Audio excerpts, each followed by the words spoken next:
Lovely. Welcome to episode 35 of the Parapod. You're here with your hosts Mark and Owen for the 35th episode. What's up, what's up? Hello. This is one of our recommended film episodes. We'll be talking about Gummo by Harmony Korine later on. A long time from now, really. Yeah, we've a lot to get you. We've a big tasty docker right here, so it's gonna be a long one. Yeah. We're also talking about Oscar predictions as well. Yep. You know, so for films that I've only that we seen haven't two of the films, I think. I don't think I've seen any of these films. You've seen Mank? I've seen Mank, yeah. Have you seen Mank? No. Okay, well, we'll figure it out. I've seen Minari and Trial of Chicago 7. So together we've seen about half of them. So yeah. that's we're basically an authority on the subject. So, you know, keep an eye out. Can you bet on these? Can you gamble, like, in terms of on the Oscars? I say you can. I'm sure you can. I'm sure you can, yeah. So if you are a gambler and if you're partial to that kind of thing, stick the house on whatever we say in that section, you know? Yeah, I think the Oscars are out on the Monday that this is coming out. So, yeah, let us know what won. Because I think it's on the Monday, I think. Yeah, it's in the morning here, isn't it? Shit, is this coming at the same time that the Oscars are on? Well, if people listen to it diligently, they'll figure it out maybe just before they're announced. We're gonna miss this by a long shot. Oh, fuck it's on the Sunday at 5 p.m. in LA. So. Oh, this is completely fuck it. We're still gonna do it. We're still gonna do it. Sure look. Whoops. Oh well. This is gonna be fun. Who cares? But So what have you been watching this week? What have you been up to? What I've been up to, I have been watching quite a few films. I caught up on watching Showgirls, a film that we talked about a while ago. Yes. Many moons ago. It's on Mubi. It is on Mubi. Yeah. What's the guy's name? The director called? Verhaven. Paul Verhaven. Yeah, Paul Verhaven. Yeah, or Verhoeven, or Verhaven, whatever. Whatever his name is. Yeah. So this is the film about what's her name? Nina. Yeah, about a girl who climbs the ranks of the burlesque stripper kind of world in Las Vegas. Yeah, what are they called? It's not like a burlesque show though. It's like. What do you mean? It's like a burlesque thing, because that's the whole thing, like the sort of whore Madonna complex, you know. Yeah. Like starts out as a stripper, and then she makes it big. She goes pro and works in a burlesque show, but they're basically the same thing. The only difference is the audience. They get treated worse in the burlesque show. Yeah, exactly. Yeah, and they're just all like constantly high and stuff, and they go to parties where bad things happen. Like the bit where like the strip club owner, where he's just like, yeah, you can work here, but you gotta like give me a blowjob or whatever. Like at least he's upfront. Like, you know, like he's upfront with like. He's actually the nice guy. He's the nicest employer in this. Yeah. Like you fucking what's his name? Kyle MacLachlan. Uh-huh. Like he's a little sleazy little slime ball. Yeah, he's a wanker. Yeah. And like all the rest of the executives of the hotel or whatever, they're all like they pretend to be something else, but they're not. Like they're actually even worse. Yeah, than the strip club owner. There's a veneer of authenticity and like sort of professionalism. Yeah, but it's all a veneer. Like beneath it, it's even worse than the underworld that she starts out in. You know. Yeah, and I think the black guy, I don't know what his name is, but like he's like the sort of guardian angel, like telling her, like letting her know that it's kind of like a false dichotomy between those two worlds. I don't know what happens to him at the end. I can't remember. But he gets a girl pregnant, and then he's just like, I have to give up on my dreams of I have to be a dad. I have to give up my dreams of like being a dancer or whatever. Yeah, she doesn't listen to him. No, and she pays the price. Well, she doesn't really pay her price. Her mate does. You brutally sexually assaulted. Yeah, that scene is so out of place. Yeah, it's so weird. It's so like it's such a shift in tone, and like I was like, oh, I don't like this at all. Like the way I was like, I really don't like this. And then like the revenge that she gets on the guy that does it, like Nina on the guy. I don't think her name is Nina. I can't remember. Anyway, the revenge that she gets on the guy that did it. I was like, well, he was just one of three that did it. Yeah. She doesn't really she doesn't do much. She just kicks the shit out of him. But I was like, that is not satisfying at all. And there's the two guys that were also in on it were like outside the room, and she just lets them go or whatever. Like she just walks away, and I was like, this isn't satisfying. Like I know they used the orchestrator, but like there's other people involved in this. And the only guy that gets his comeuppance is their famous dude. I was like, that's not satisfying. Like I know it's probably more realistic and it's more of a it's more of a cautionary tale than it is like. I guess I can understand why he doesn't like, you know, it's not like a revenge story or anything like that, because there is no like plot whatsoever. It's kind of just meanders around for a while. But yeah, I kind of agree with what you're saying. But I also like, I can recognize what it's doing, but I think that the film is just alright. I think overall it's just fine. It's regarded as one of the worst films ever made, though. It's not one of the worst films. We'll get on to one of the worst films ever made later on. Oh yeah. Like, Absolutely. Showgirls isn't as bad as I thought it was going to be, but it's not as good as I thought it was going to be either. I actually really enjoyed certain parts of it. Yeah, same. There's really moments of liked it it, that I yeah. really liked, and then other bits I like fucking hated. That sex scene that you talked about in the pool, that was amazing. Yeah, when she's flopping around. Yeah, and that stuff, was like, amazing. what the fuck is this? And when she's like grinding on top of him in the strip club, I was like, this is fucking. Yeah. I hate this. And he but I comes love in his it. pants. I was like, oh. Like, I love how purposely like unsexy it is, because it's not like a sexy thing to be doing, you know. Well, yeah, like, it's just sort of disturbing. Yeah, you know? it's just not that it's not a sexy thing to do, but like there's like a power dynamic that's lacking there, and like the film kind of doesn't let you be seduced by the idea of like this being something sexy. Like, it's uncomfortable to watch. Yeah. It's not like a consensual thing. Yeah. She's just being paid to do it by like someone who wants to humiliate her. Yeah, And it's like it's just weird. I don't know if he did it on purpose, because a lot of it is clearly on purpose, like the hammy aspects of it. yeah, But some of it, like, I don't know what he was thinking. And there's no like they could have saved it with a third act that made sense, but the third act doesn't really make any sense. Like, nothing really nothing pays off, and there's no real there's no lesson really. And she just sort of wanders back off to where she was at the start. yeah. Like, the lesson is like Hollywood and like show business is fucked up. And it's like, Yeah, okay. yeah, I kind of already knew that. Yeah. But I have to say though that this is kind of before its time, because like Paul Verhoeven is obviously talking about Hollywood in this, and like this came out in the 90s, and it wasn't until like fucking the 2010s when this shit actually came out that like, oh yeah, this is what they're actually doing to people. So like, commend them for that. That's pretty cool. Yeah, I suppose, yeah. But still, like, overall, it's a very, I don't know, it's alright. It's a bit meh, yeah. Yeah, it's fine. It is. It's really nicely shot. It is. It's a nice film. It's a decent film to watch. Great boobs in it. Yeah, it's just there's boobs in every shot. Yeah, it's nice to watch. It's just too long, and it doesn't really make any sense. It's way too long. Like, it's really overhated. Very much overhated. Yeah. A lot of people think it's like one of the best films though of the 90s. I completely disagree with that. I disagree with that. I think it's like a correction thing, like the correcting the way it was just received when it came out. Yeah. Because it's not that good, really. I read something of Tarantino talking about it, and he was like, this is one of the only times where Hollywood made a high budget exploitation movie, and at that aspect I completely agree. This is an exploitation movie. Yeah. Like, that's what it is, but it's just like under the glitz and glam of being a big budget Hollywood movie, which is cool like that. But there's loads of it that I think is really cool and interesting, but the overall experience of watching the film is different. Yeah. I was expecting way worse, so like my perception is very much colored by that. And I watched it and I was like, even the musical numbers, I was like, this is alright, this is grand. Like, I didn't really, like, I didn't mind it, you know, I sort of enjoyed it. But it's just like falls flat. Like, Paul Verhoeven, clearly there's some kind of a studio interference in there somewhere, because that guy's a genius. So shame, you know. Yeah, I really wanted to like it, but yeah, sorry. What can you do? It's not the worst thing I've ever seen, not the best thing I've ever seen. It's okay. Just straight down the middle. It's the way it is. What about you? What you been watching? I had a look at the final chapter in our Harry Potter series. Here we go. It's only taken about 7 or 8 months, but I finally got into the last Harry Potter and the Deathly Hallows Part 2. And it's exactly the same as the last 3 Harry Potters, as I predicted. As we all predicted. You know that the director for the last like 3 or 4 films have all been the same director? It sort of makes sense. Yeah. Is that Chris Columbus? Or who is it? No idea. Yeah. I can't remember his name, but he's like a really generic director. It's one of those hired guns. Really boring director. Yeah, it's a pretty boring film, but I fell asleep during this one. This is one I never fall asleep during films. I fell asleep during this one. I got to I was quite tired to begin with, and I was just watching it. I think I watched up till the Battle of Hogwarts started, and I just felt I woke up when it was over. Like, Harry wasn't like reviving himself, because obviously the whole thing is like Harry's back. He returns to Hogwarts and banishes Snape. Snape like turns into a bat and like leaves and stuff.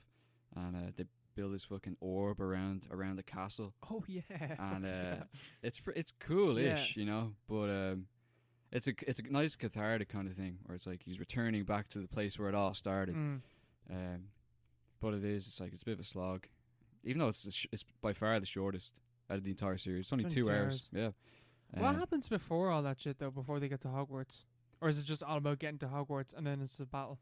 Well, it starts out where they ask one of the goblins, the hook-nosed goblins, to get them into the bank. One of the Jews. Yeah, one of the Jewish guys to get them into the bank. So you're the only guy who can do this. You fucking cunt. You're Jewish. You know how to get in there.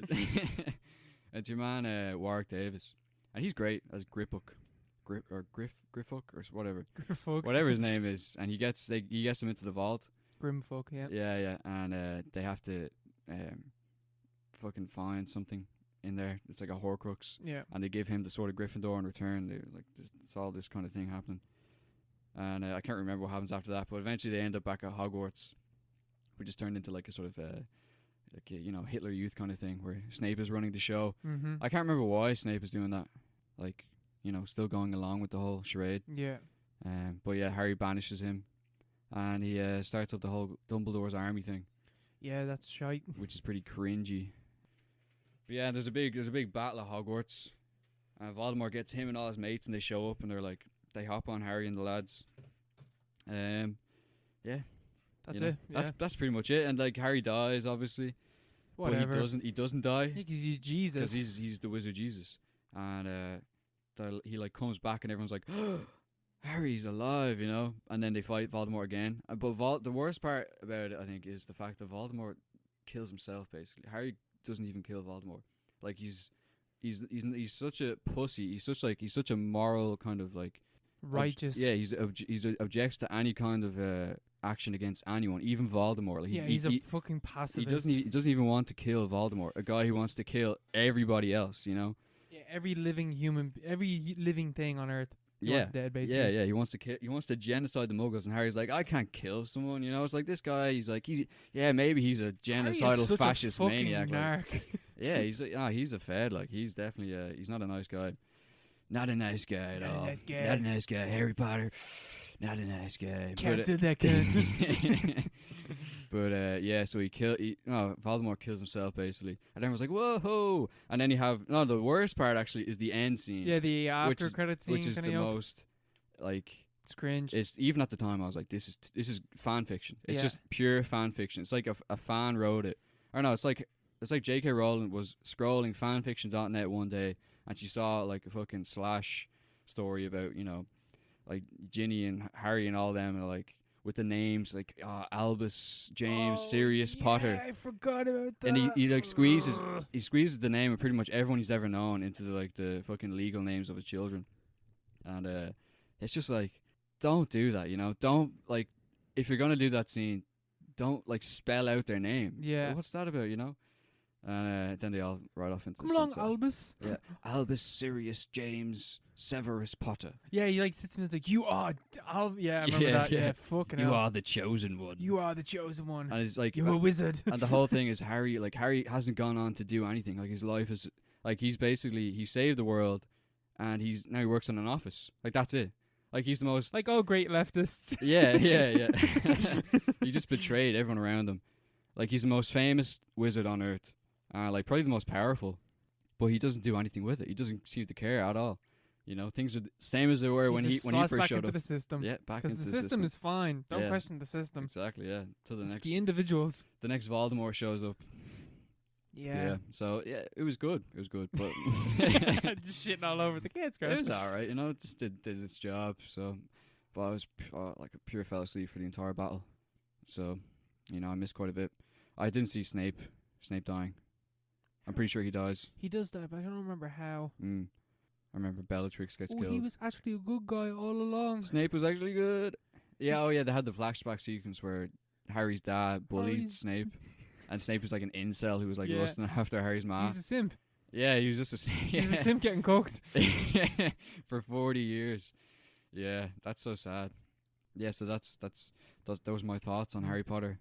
The final chapter in the saga. The final frontier. The final frontier. So, yeah. Sorry. It's alright. This is an alright two alright films to start off the show. Yeah, you love to see it. That's two completely unremarkable films. Yeah, very unremarkable films. Like, yeah. I mean, at least Showgirls is like interested to talk about. Yeah, Harry Potter. Well, Harry Potter was never interesting to talk about. You know, like I didn't stick on. I didn't plan to watch the last 4. It just happened. It just happened. It just happened. That's what but that was just Harry Potter as a whole. It's like these films just happened. They just happened. And then they kind of fell out of the fucking. Have you watched any of the prequels? The Fantastic Beasts. Fuck no. I saw the first one in cinemas. And it was just like it was like the last 4 Harry Potter films, just like completely inoffensive. It's just 3 of them. Yeah, there's a few of them now. I haven't watched them though. See, I remember the first one, and people were like, "Oh my god, Harry Potter's back, whatever." And then nobody gave a shit about it, and it was like this. It was like somehow people thought it was worse than any of the Harry Potter films. It's not. It's just the same as any of the last 4. It just doesn't have all the people that you like in it. Yeah, it just doesn't have Harry Potter. And then the other 2 just came out, and I never heard anyone talk about them. Yeah, I've never heard anything about them. They're just for kids, really. Yeah, you know. I think they're way more for kids, because I'm pretty sure they have your man Josh Gad or whatever his name is. Who's that? He's the guy that voices Olaf. I think he's in them. And Eddie Redmayne. Eddie Redmayne's in it, yeah, playing Eddie Redmayne again. Yeah, you know, doing his thing. Is Johnny Depp in those as well? Yeah, he's in the first one. Yeah, and he got thrown out of them then. Yeah, because he got cancelled. Yeah. Oh well. What can you do? You had your career. You know, you didn't watch Showgirls, man. You're in Pirates of the Caribbean. Fuck off. You don't need any more money.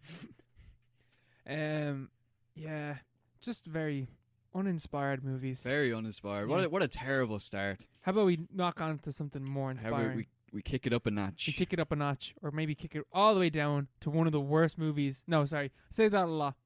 This is the worst movie I have ever seen. Oh shit. Verotika. Verotika. Yes. Do you know why it's called Verotika? Something to do with erotica. It's a violent erotica. Ah, Glenn Danzig, a poet. Yeah, a poet. Very, very well true done. Wordsmith. Yeah, you watched this as well, didn't you? I did. Yeah, it's on Shudder. It's also on. It's actually pretty much it's available everywhere. I don't think anyone's bothered to put up a copyright claim against anyone who puts it up online. You know. I think Glenn Danzig is like, yeah, whatever. Like, this is not a good look. Yeah, it's directed, produced. I think it's written. Yeah, it's based on his comics. Yeah, by Glenn Danzig, the guy from Misfits. Limp Bizkit last week. Misfits this week. What's next? What the fuck is up with these mains? Lead singers of these bands come out with fucking awful movies. Yeah. It's like, you know, if you're that blessed to be really good at something like just music, stick to what you're good at. Don't go. Like, not everyone's Michael Jordan. You can't just like switch between different. You know. You can't be in Space Jam. Yeah, you can't do that. You can't take a year out and start a baseball career. Glenn Danzig, stick to what you're doing. Yeah, a Verotika is like, it's like an anthology horror, unintentional comedy. Yeah, kind of thing. Is it 2018 or something? 2018. Very very recent. Yeah, it's like 3 stories. Same year as The Fanatic, actually. Yeah, similarities in there. Somewhere, you know. Something happened in 2018. Yeah, the metal industry, I think, was obviously, you know, dying, depleting sales. They have to find money from somewhere. The main problem with Verotika is that none of the stories have any arc whatsoever. Like, things just happen, and like that. Things really do just happen. Things just kind of happen, and like they don't go anywhere. And you have these evil characters who are like comically evil. They're so fucking evil, and it's hilarious. It's like there's no lesson. Nothing really happens. The characters don't learn anything. It's just violent shit happening. It's just a lot of violent stuff happening. Yeah, and it's like the most like unsexy, sexy film I've ever seen. Like, yeah. This I don't think I can ever have a boner again after watching this movie. Like, it just destroyed my sex drive. Is gone. Yeah. Like, oh fucking hell. Like, because I knocked this on, and then the first fucking thing that happens is this like woman who's like tied up, getting her eyes jabbed out by this other woman. Yeah, you're like, this is a really weird start to a movie. Like, it starts off extremely violent, and then the woman, I think her name is Verotika. Who? The narrator, presenter? Yeah, the presenter. Yeah. And she turns to the camera, and she's like, "Hello, audience," or "Hello, my darklings." And I was like, "What? Oh, yeah. What? Don't do that." She says it so stilted as well. It's like, "Hello, my darklings." It's like, She's just a terrible actress, but like, you know. And it's like, yeah, we'll get ready for some heinous shit or whatever. And then then the first one starts. I can't remember. Oh, the albino spider of death. Whatever. Yeah, some name. We're treated to like one of the worst lit fucking scenes I've ever fucking seen. Like, it's so poorly lit. It's like, it looks like just a light is on and then these two people are kissing. Oh no, she's giving him a blowjob. And it's, his trousers are like all the way up. Like his trousers, his jeans are fully on, and like you can see that the belt is still on and everything. Yeah, yeah. And she's giving him a head, and he's like, and like making all these faces. And he goes, oui. It's like for some reason it's in France. They're all French, but none of them are actually French. And none of them are good actors. Yeah, they all talk. They all talk like this. But the only word France is sexy. The only word of French they know is oui. They go oui. Ouais. They don't even say what. They go oui. You know. And then she gets up, and he's like, he kisses her or whatever. And then there's like this terrible CGI white spider that's like on a plant. And then he basically like sexually assaults her by like forcing her shirt up. And she's like, no, stop, I don't want that. He's like, oh, come on, baby, whatever. And then like he takes it off, and like her boobs. The nipples are eyes. She has eyes on her tits. And like when that happened, I was like, maybe there's something to this. I was like, the gaze is back. Yeah, something like that. I was like, whoa. I was like that. No, and she's like, oh no, do not look at me. That's it. She's like, no, don't look at me. And he's like, your teeth are staring at me. Your tits are staring at me. Dajet, your tits have eyes. Oh yeah, Dajet. Yeah, that's Dajet, yeah. You know, he's the fucking. He gets up and he leaves, and then she starts crying, and and a tear comes out of her eye nipple, and lands on the spider, and then the spider turns into a fully grown man with 6 arms. With 6 arms, because I guess he's a spider, and his legs are meant to be the 8th legs, or whatever. But like, the 4 of his so bad. Arms don't move. The 4 of the arms don't move, and he's like holding her face and like telling her like he's like her dark desires or something that come out when she's asleep. It made no sense. Yeah, it doesn't make. What does that have to do with her having eyes on her tits? Like that never comes. Like that was completely that was never explained. Never explained and never brought up or nothing. Right. Yeah. And then he just goes around strangling and breaking the necks of like sex workers, but he's also really rapey, like really rapey. And then all this bollocks happens, and she takes all the sleeping pills to kill herself, which will then kill. Oh no, will keep the albino spider alive. I think something like that. No, it's gonna kill him, and he's in the middle of killing someone else, and he's like, "No, you cannot do this." He's like, Dajet, stop. He has the worst accent as well. Yeah. Like he's none of the people in this are actually actors. Like they all just seem to be random people. Like your one, like Dajet is just I think she's just a girl with huge breasts. Yeah. They just found, and they're like, "Do you want to be in this movie?" We're gonna stick fucking eyes on your boobs. Are you okay with that? She's like, "We." Yeah, I love how they call because obviously the albino spider is going around killing like actual people. Like there's a string of murders happening, and they call it. They're like, "Oh my god, there's a murder on the loose." And they're like, "Oh, it is le neck breaker." I love the way that it says it's like the neck breaker. Yeah, is out there. Yeah, she's like in a cafe, and he's like, "Be careful, madame. The neck breaker is outside." And she's like, "Oui, it's okay. It's okay." D'accord. And then so the police show up then at some stage and just shoot the shit out of the albino spider or whatever. And like, I don't like. There's moments in the film where I was wondering, like, do other people recognize that this cunt has, like, 6 arms?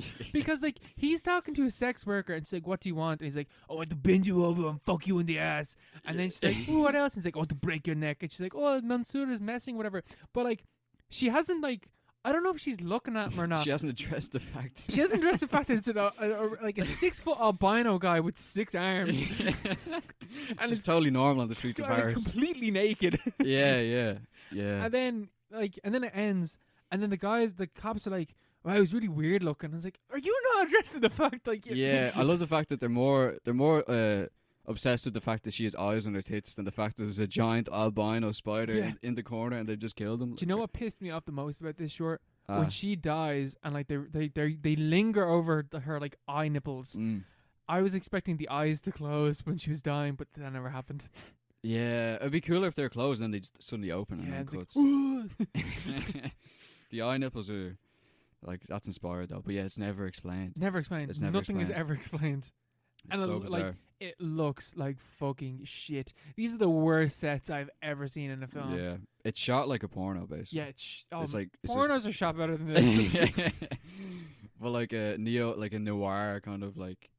Yeah, like they put no like effort into it. It's just like if it's a bright scene, it's just like there's obviously like massive floodlights just like bearing down on the actors, and if it's like a dark scene of any kind, it's almost like impossible to see what's going on. You know, very bizarre. That's the first one. That's only the first like 30 minutes. You know, then you have a change of face. I think it's called. Yeah, the other one with a woman, and her name is Mystery Girl. Yeah.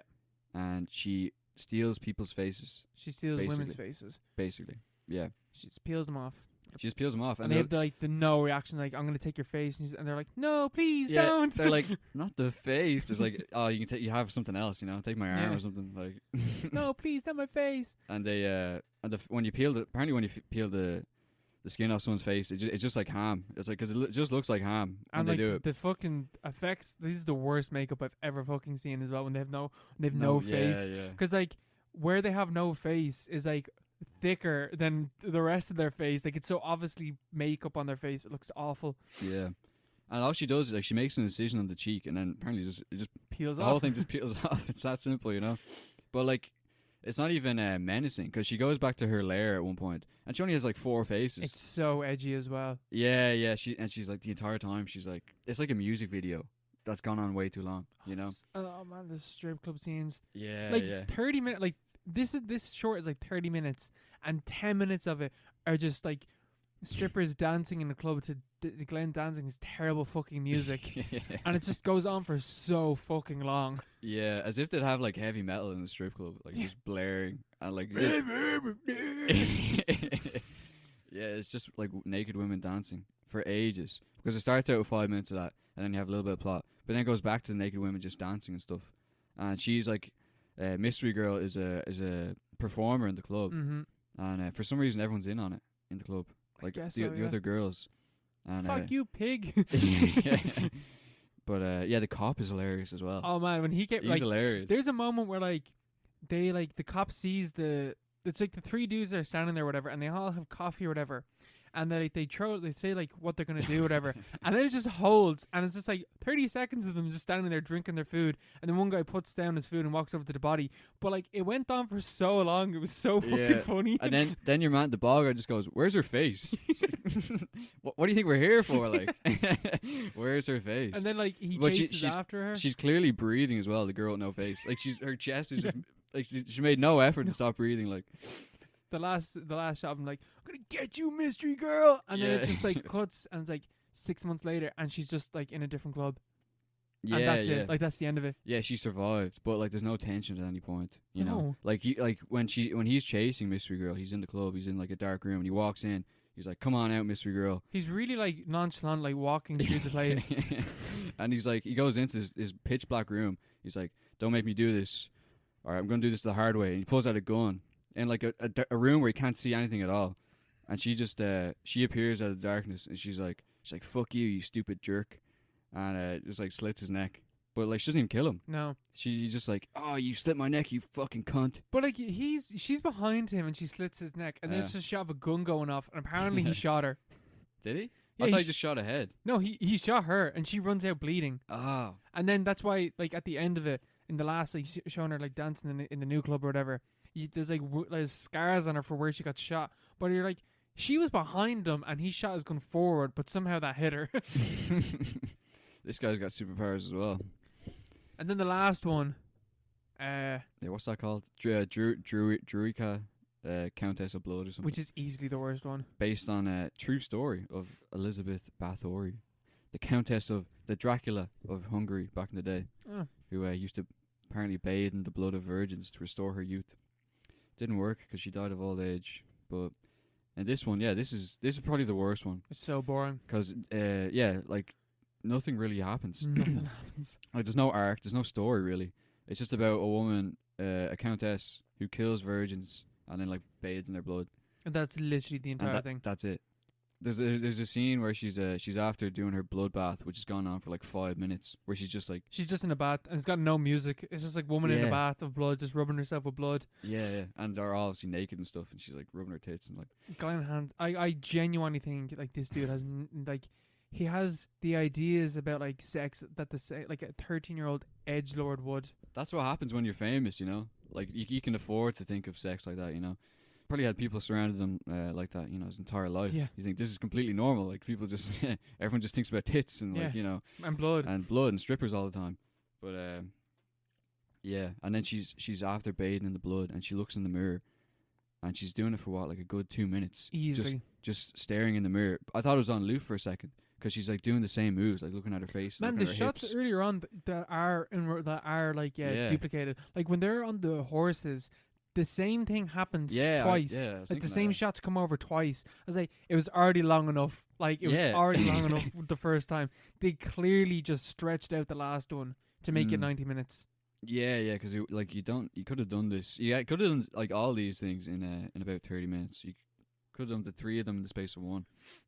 But the first one had to be that. I think the other 2 could have been like 15 minutes. The thing could have just been like 60 minutes. Yeah, the Dajette one was by far the best. But by a mile. It starts off as a fucking high. That's the high. That's the problem. High, and that's the problem. One of the worst things I've ever seen. Yeah. But like the first one is funny, and the second one is like really boring, but also like it starts getting funny towards the end. But the third one is just boring, and it doesn't have any like standout funny moments. Yeah. There's also no arc in it whatsoever. Yeah, there's nothing going on. Like it's just people getting hurt. Yeah. There's a girl at the start, and she's a virgin. They pronounce it virgin for some reason. Virgin. Did you know? I noticed that. I was like, wait, what? It's like, you're a good virgin. I was like, sorry, what? And I actually hit pause and I rewound. I was like, what did she say? Virgin. I was like, okay, yeah, I thought I heard that. Yeah, I thought we were gonna follow her like that, like the poor peasant girl, but I think she just dies straight away. I mean, pretty sure she's the person that dies. Yeah. It's like, I don't know, like, and then she does all her thing. She bathes in the blood. She talks to a wolf for a bit. She talks to a wolf, and then she's like, "Don't let the peasants know that I am killing their daughters, or they will get bad ideas." And then it ends, basically. That's it. You know. And then the presenter comes back and is like, "Wow, that was really scary."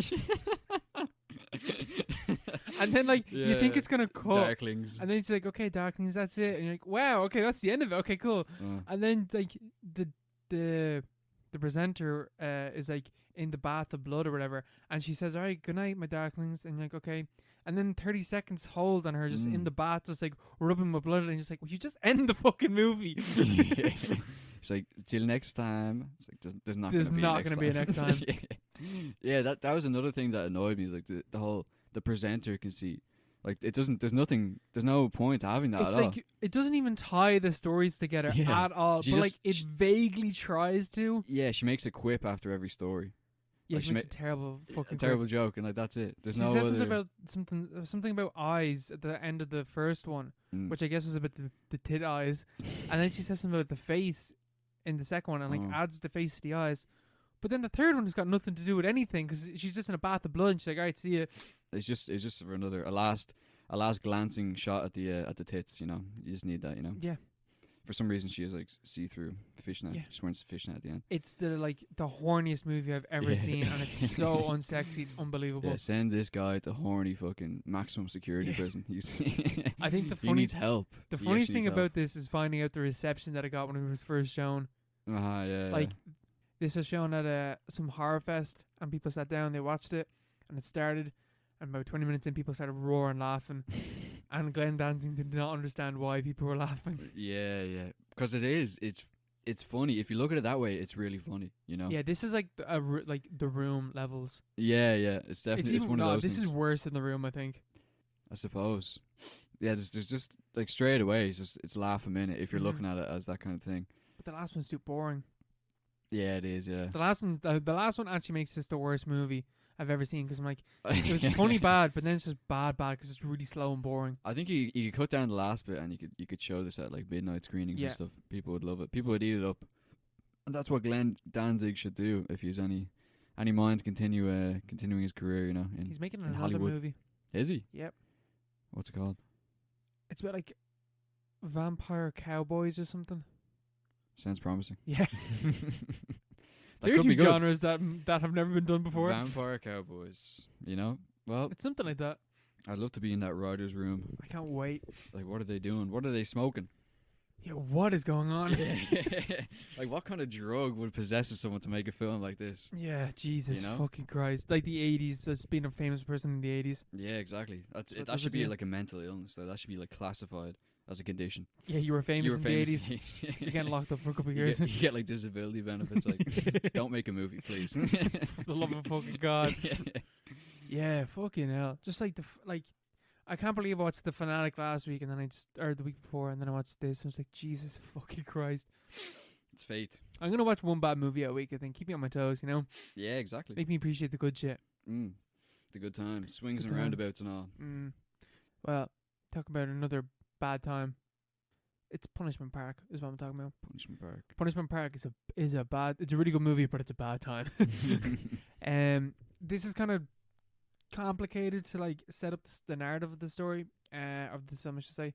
So basically, alternate history where basically there's been like an executive order where the president of America can like accuse like a group of people or whatever, or like someone can do it on his behalf, and they can sentence them to like this military court, and they get like really harshly punished, and then they get an option to either carry out their sentence in prison, or they can go to Punishment Park. Punishment Park is basically you're driven out to the desert, and you're at point A, you have to make it to point B, which is like 2 days of walking. I can't remember like how the exact distance, like 47 miles, whatever the fuck that is.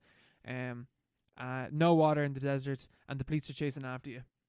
And it follows two different groups. One group is at the start of the film, is going to Punishment Park, and we watch them going through Punishment Park, and it's intercut with another group that have just arrived into the complex and are being tried. Tried, is that the word? Yeah. Tried. This is so heavily inspired by like the real like Chicago 7 trial. Like there's a moment in the film where he's basically Bobby Seale, and he gets like fucking bound and like tied up and shit, and like forced to sit in the court or whatever, and then he's like gagged and shit like that, which is what happened to Bobby Seale in the actual trial of Chicago 7 event. I was gonna say film, the event. But yeah, it's really, really cool. It's a really fucked up idea, and it's like, this is such like, it was relevant in the 70s. This came out in 1971 or 2, I think. And like, there's a war going on in the film, but it's not Vietnam. They're still in Korea fighting, and Nixon is president and everything. And they're like bombing closer to the Chinese border, so there's like inevitably they're gonna end up at war with the Chinese. And we follow a it's a British. It's shot like a documentary.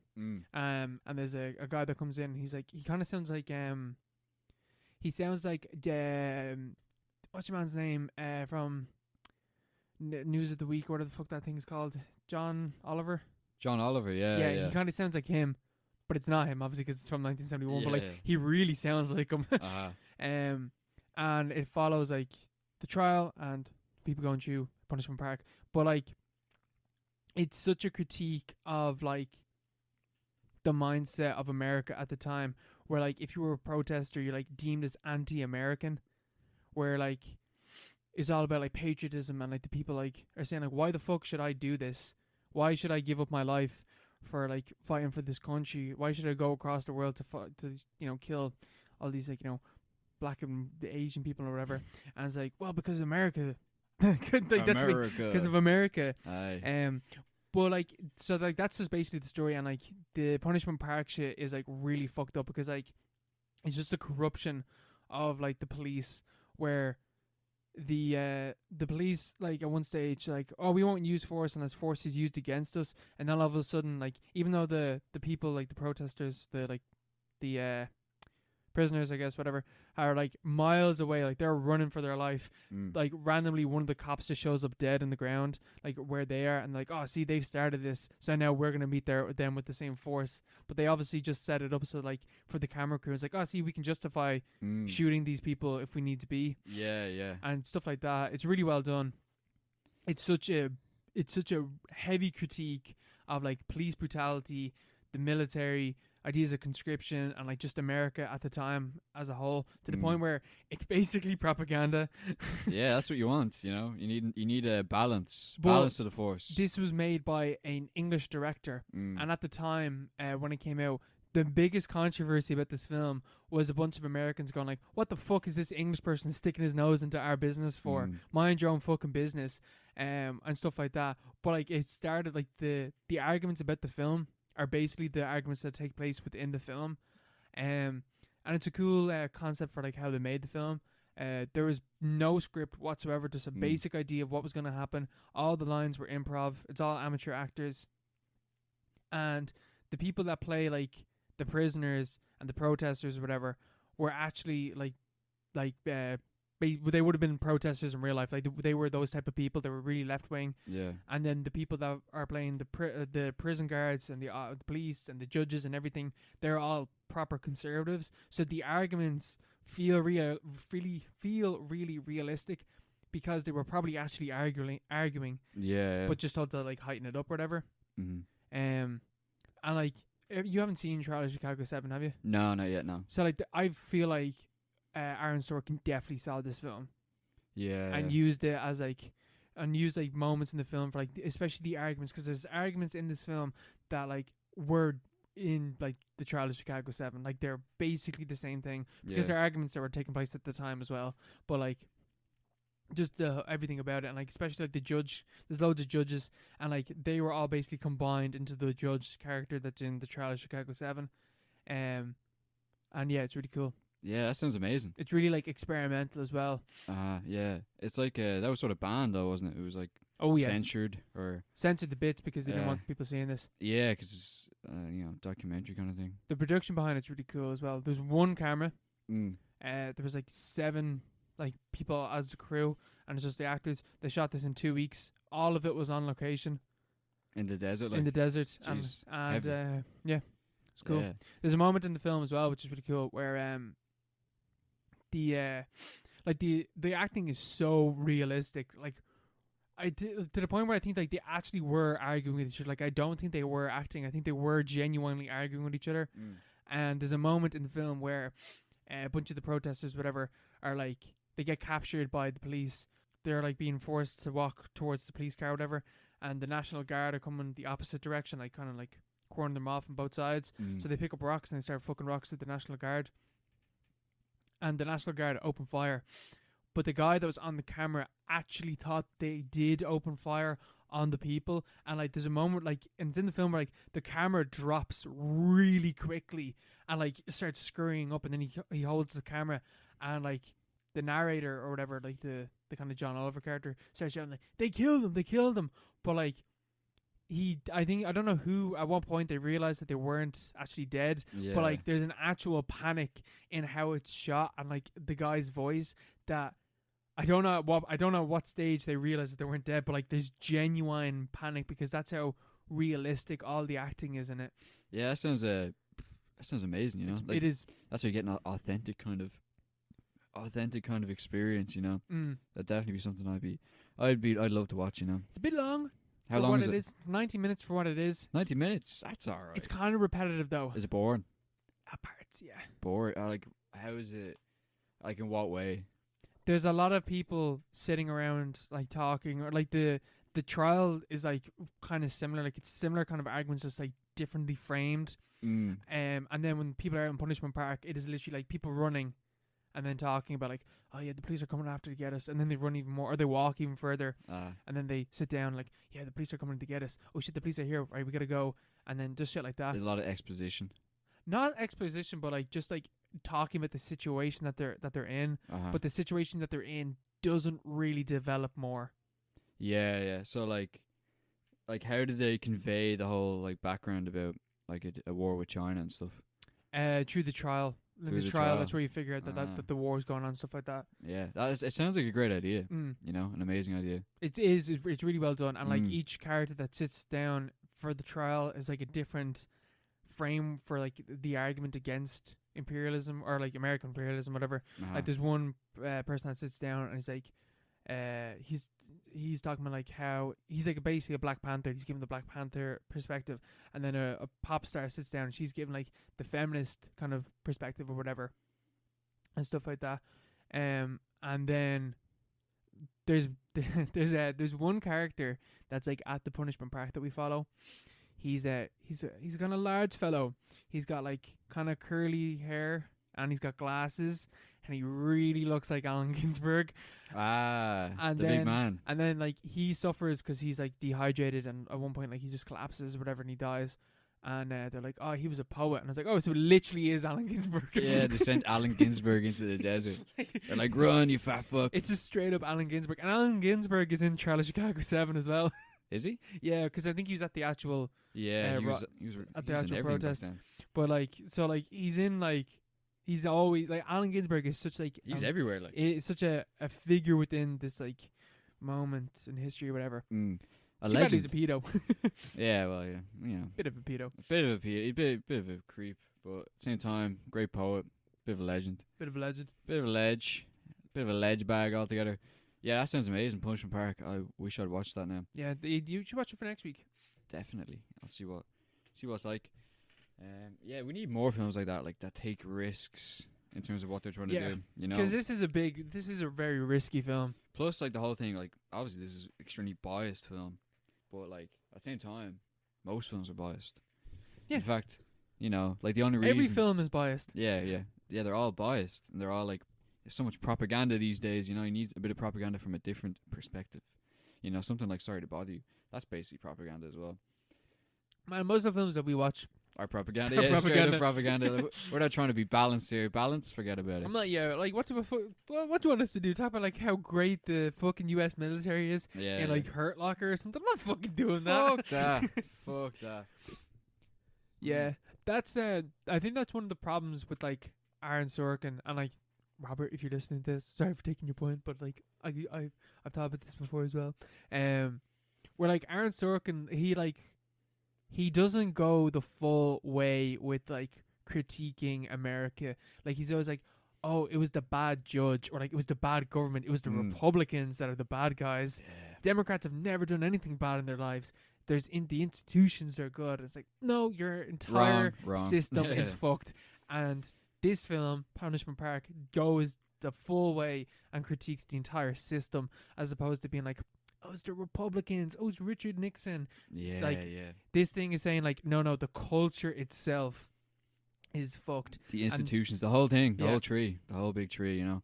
Like West Wing. West Wing is a huge, like, apparently the people in the White House, people who actually work in the White House, love the West Wing, which is a sign that the West Wing is a complete pile of shite. Yeah. And Aaron Sorkin hasn't a clue what he's talking about, you know? Well, that's a bit, but, like, he's missed the point. I have always hated, and, like, I've seen, like, people, I don't know anyone I know that's ever shown me this, but, like, people on Twitter or on TikTok, and, like, what's a scene that you think is, like, amazing, or, like, really, like, points it to the man, and it's the West Wing bit where what's your man's name? Fucking Sheen. What's his name? Martin Sheen. He's like, I don't know what, I've never seen West Wing. He's like the president or something. I don't know what the fuck he is. Or, like, he's someone, but it's Martin Sheen or whatever. And, like, this, like, super religious homophobe says, like, oh, well, the God says, gays aren't allowed or whatever.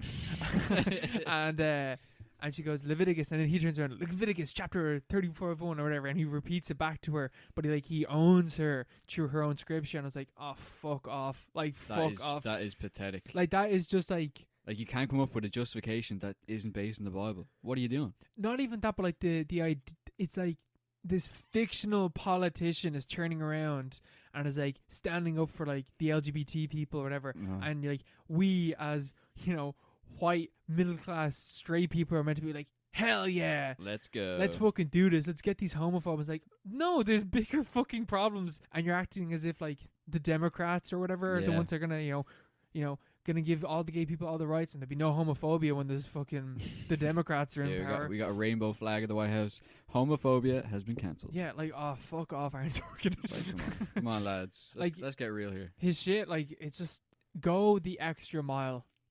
Yeah, you know, like, have a bit of few stones on you. I think that's like he wouldn't be so successful if he was though. No, there's a whole manufacturing consent thing. Yeah, there's the filters. Like yes, it is. I think Chomsky. This is a bit off point, but Chomsky he was doing an interview once where some journalist was like, "Oh, you talk about how media is all kind of controlled and like there's filters and stuff like that. Like I disagree. Like I was." You had some point about how he's completely unbiased, like the journalist. That's complete bollocks, but anyway. Yeah, and Chomsky. No one can ever say they're unbiased. I know, yeah, but like journalists. Oh, God. But Chomsky was like, "Fuck you, Liam." He was like, no, Chomsky was like, well, if you were really against the system, you wouldn't be here. It's like the whole thing is you don't see the filters, like they're not noticeable, they're institutional, and like Sorkin, whatever about him, like. Obviously a good writer and stuff, but like obviously he's completely convinced that he's, speaking to the right values. But like if he wasn't speaking to those values, we probably wouldn't know his name. Yeah, he wouldn't be. Yeah, he'd be like. He'd be someone else. He'd be this unknown fucking director that no one had ever fucking heard about. That made Punishment Park. That made Punishment Park, and no one ever fucking saw it. Like exactly, yeah. And like this film that no one ever heard of, an only movie just stuck it up. I'm like, oh, this image of a cop pointing a gun at someone, I'm gonna watch that. Yeah. But like. That's the thing with the filters and stuff like that. Is like people don't. It's not even an intentional thing, and it's not like censorship. It's more like the culture itself will not allow these conversations to come about, and it's less so that like it's the institution itself. It's not like actual people that are causing this. In the most case, it's not like a fucking journalist or an editor in a newsroom or whatever saying like, no, you can't publish that story. The story doesn't even come up. Yeah, exactly, because they're like, for whatever reason, because you won't get hired in a newspaper if you have certain views, or if you're like writing in certain places, Yeah, that's just the way it is. That's just the way it is. Yeah, but Punishment Park, I'm gonna have to give that a look. Give it a goo. Give it a goo. Yeah. Give it a goo. Give it a wee gooine. Gooine. Yeah. So. And now for the final part of our Scooby Doo series. Scooby Dooby-Doo, where are you? Love the harmony. Love it. Yeah. This is a double bill episode where we're going to be talking about both live action films. Scooby Doo, the movie, I believe it's called. Yeah. 2002. And Scooby Doo, Monsters Unleashed, 2004. So yeah, this is the first live action iteration of the Scooby Doo franchise. And I think it has a place in the hearts of many people. Changed the game. It changed the game in many respects. The first stoner comedy for kids, for people who don't smoke weed. Yeah. So it's my first reaction to these. I did this as a double bill last night, back to back, 3 hours. They're very, very handy run times. They're about an hour and a half. I watched as a 3 hour block, and I enjoyed them way more than I expected. Same. Expected to. Like I wasn't a massive fan of these. Like I watched some stuff. I liked them as a kid. I was a big Scooby Doo guy back in the day. So Scoobing out. I was scoobing out back in the day. So I liked the movies, but I remember being like, I preferred the Zombie Island kind of thing, like the animated series. But these are like actually really funny. And they're really endearing. Really made with a lot of love. A lot of love in there, A lot of care and craft into them. A lot of craft, and they really well structured those stoner jokes. Yeah, exactly. That's slipped in there with Shaggy, especially in the first one. The second one doesn't really have it, but the first one's like it's just full of that kind of stuff. Like when they're oh my god, there's so many of them. When they're in the van, and there's just smoke like fucking pluming out of it and stuff. This fucking hippie van is like smoke coming out of it, and there's like reggae music in the background or something. Yeah. And it's just them cooking, and then they think it's cops. And like, oh shit, get this stuff and go. Yeah. Or even in there's one in the second one when they're at the premiere. Yeah, and he smells it. Yeah, and he's like, oh hey, he's like Shaggy's fans. Yeah. And he walks over and he's just a load of stoners. Like, that's hilarious. Like, yeah, it and is. Even the Mary Jane thing is like Mary Jane. That's like my favorite name. Yeah. Yeah, it is. It's good. And great soundtracks as well. And Atkinson as well. Mr. Bean. Mr. Bean's in the first one, and he's pretty good as Mandalorian or whatever his name is. Yeah, whatever the fuck his name is. Yeah. As the king of the castle, and it turns out he's Scrappy Doo. Yep. Oh, didn't see that coming. Major twist, because everyone hated Scrappy. Like, there's a huge metafictional element to it. Oh man, people hate Scrappy. Yeah. I'd never got that really. I didn't mind Scrappy, but you know, he's like an Elmo kind of character. He's fine. He made people angry for some reason. And yeah, in this one he just has a glandular problem. He's not even a puppy. That's the thing. They expose him. He's not a puppy at all. There's no puppy power involved. He's just a freak. He just does not. He's just a very. He's just a small dog. Very salty little dog. Yeah. I think they're like these films like perfectly encapsulate the early 2000s. Oh my fucking god, like, do they? Like, I don't think this the is fucking style and fashion and everything about it's it. on point. Like everyone acts real weird in this, but like that's probably just how people acted back during the boom years. You know, that's what the boom was all about. Fred is so narcissistic. Like I never picked up on that as a kid, but oh my god, he's just like he's like right. He like wrote a book. What is it? It's like Fred on Fred, and like a biography about me. And there's a shot of him reading his own book about himself on the plane. It's great. It's so self-aware, but in like not in like a snide kind of way. Like there's a lot of like probably one of the reasons why I didn't have like a great impression of it in my head before I watched them was because I had this idea that they were kind of like a sneering kind of parody of Scooby Doo. No, but they're not. Like they're not. There's a lot of love in there, and it's a really kind of you know, it's a play on the tropes and on the franchise. It's not like a parody or anything like that, or satire. And Daphne has a proper arc in the first one. Yeah. She's like the damsel in distress, and then she takes on a wrestler, and she fucked him up. Yeah. And Daphne's the one that saves the day. Yeah, because at the start she's like, oh, I'm always getting caught and stuff. Yeah, she learned martial arts. Yeah, and there's an arc to every character, and even in the second one, Shaggy and Scoob are like, oh, we're fuck ups, so we need to, you know, sort this shit out. Yeah, we need to stop being scared. Yeah. It's great. It is great. It's great. So like the first one, like I just remember watching the first one like religiously, like when I was a kid. I'm not religious, but I watched it a lot. And like I forgot like a lot about this film. Especially like I always just wonder like what happens when they arrive onto the island and like the end. Like I couldn't remember. I remember certain plot moments, but I couldn't really remember it. Like for me, I thought that the body switching thing went on for so much longer. Like the first one moves so fast. Like there's very little waste. Like it moves really quickly. Like the day like when they wake up and everyone's like possessed by the monsters or whatever. That lasts like 10 minutes and then it's sorted. Yeah. It is. They're quick about it, you know. No fucking about whatsoever. But yeah, there's great. It's just a great catharsis to the first one, you know. Getting the gang back together, you know. Shag and Scoob have a great dynamic. Like obviously Matthew Lillard is like he should have won. I don't know who won Best Actor that year. He should have won Best Actor for Shaggy. He's so good at Shaggy. He's like the perfect Shaggy. Yeah, the impressions of every character are amazing. Like pitch perfect. Yeah.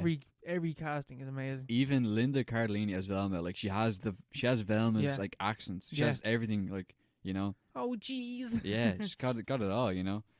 And even Fred, like Freddie Prinze Jr. is like, you know, you miss it because it's like you just sort of see the costumes, but their impressions are their mannerisms and all, you know. Like I really noticed like how good of actors they all are when they were playing each other, like in the body swap. Like their like movements were so perfect for like the character that they were impersonating or whatever. Like because they are just like the real like caricatures of like the animated characters or whatever. But like when like Freddie Prinze Jr. when he's like playing like Velma or like Daphne or whatever, like he plays it so well. Yeah. It's great vibes. Yeah, but too bad Scooby fucking sucks. Scooby's the worst aspect. Yeah, Scooby's pretty shit. Like he looks awful. He just doesn't look good. Yeah, even in like that airport scene. Yeah, rubbish. It's not funny either. It's not funny. He's like, oh, he's a dog. He's walking around in a dress, and like, oh, he doesn't think he's a dog. It's like, come on. Yeah, you know, it's been 40 years. You know, people copped on at this stage. It's not funny. You know, get a grip. Scooby's the worst aspect I think of them because he's just not funny. Yeah. It's more just the four, like the gang, like Shaggy, Fred, Scoob, no not Scoob, sorry, Velma and Daphne. They're all great, and like the side characters as well, like the like fucking Mandalorian, what the fuck his name is. He's good as well. He's such a little weirdo. Yeah, Mr. Bean, he's great in it. Don't know how they got him to. Yeah, how the fuck they get onto them? But I'm gonna give you a little because Robin told me about this that the original idea for this one was that it was going to be an X-rated comedy, and that's why it has like Matthew Lillard and like, you know, Buffy and shit. Like it was meant to be like a kind of American Pie but Scooby Doo, and like it was gonna be. That's why they go to like this like college party. It's gonna be way more boobs and drinking and like drugs and shit, and like the stoner jokes are gonna be like proper stoner jokes. And I don't know what point in production, but like the studio was like, no, you can't do this. This has to be for kids. But I would have loved to have seen that, because that's such a cool idea. Like, because kids grew up on it, and then let's make a fucking Scooby Doo film for like that generation. Yeah. That's such a good idea. Yeah, but they also had the animated series. Like Scooby Doo was like still running as a TV show at the same time. So they're like, that thing's never ending. Yeah, because they were like, the kids go see this, and they're like, oh no, you know, the fucking, you know, weed and stuff. So like that's why the monsters look like fucking shit. Yeah, what's the explanation? Are they supernatural, or is everything supernatural in this? Because most things are people in masks. The second one is a guy in a mask. Yeah, the one they're, I don't understand. Yeah, they're just like some deity that just takes place in the island, I guess. I don't know. Yeah, but they're awful. They're not nice. But everything is real in these ones as well.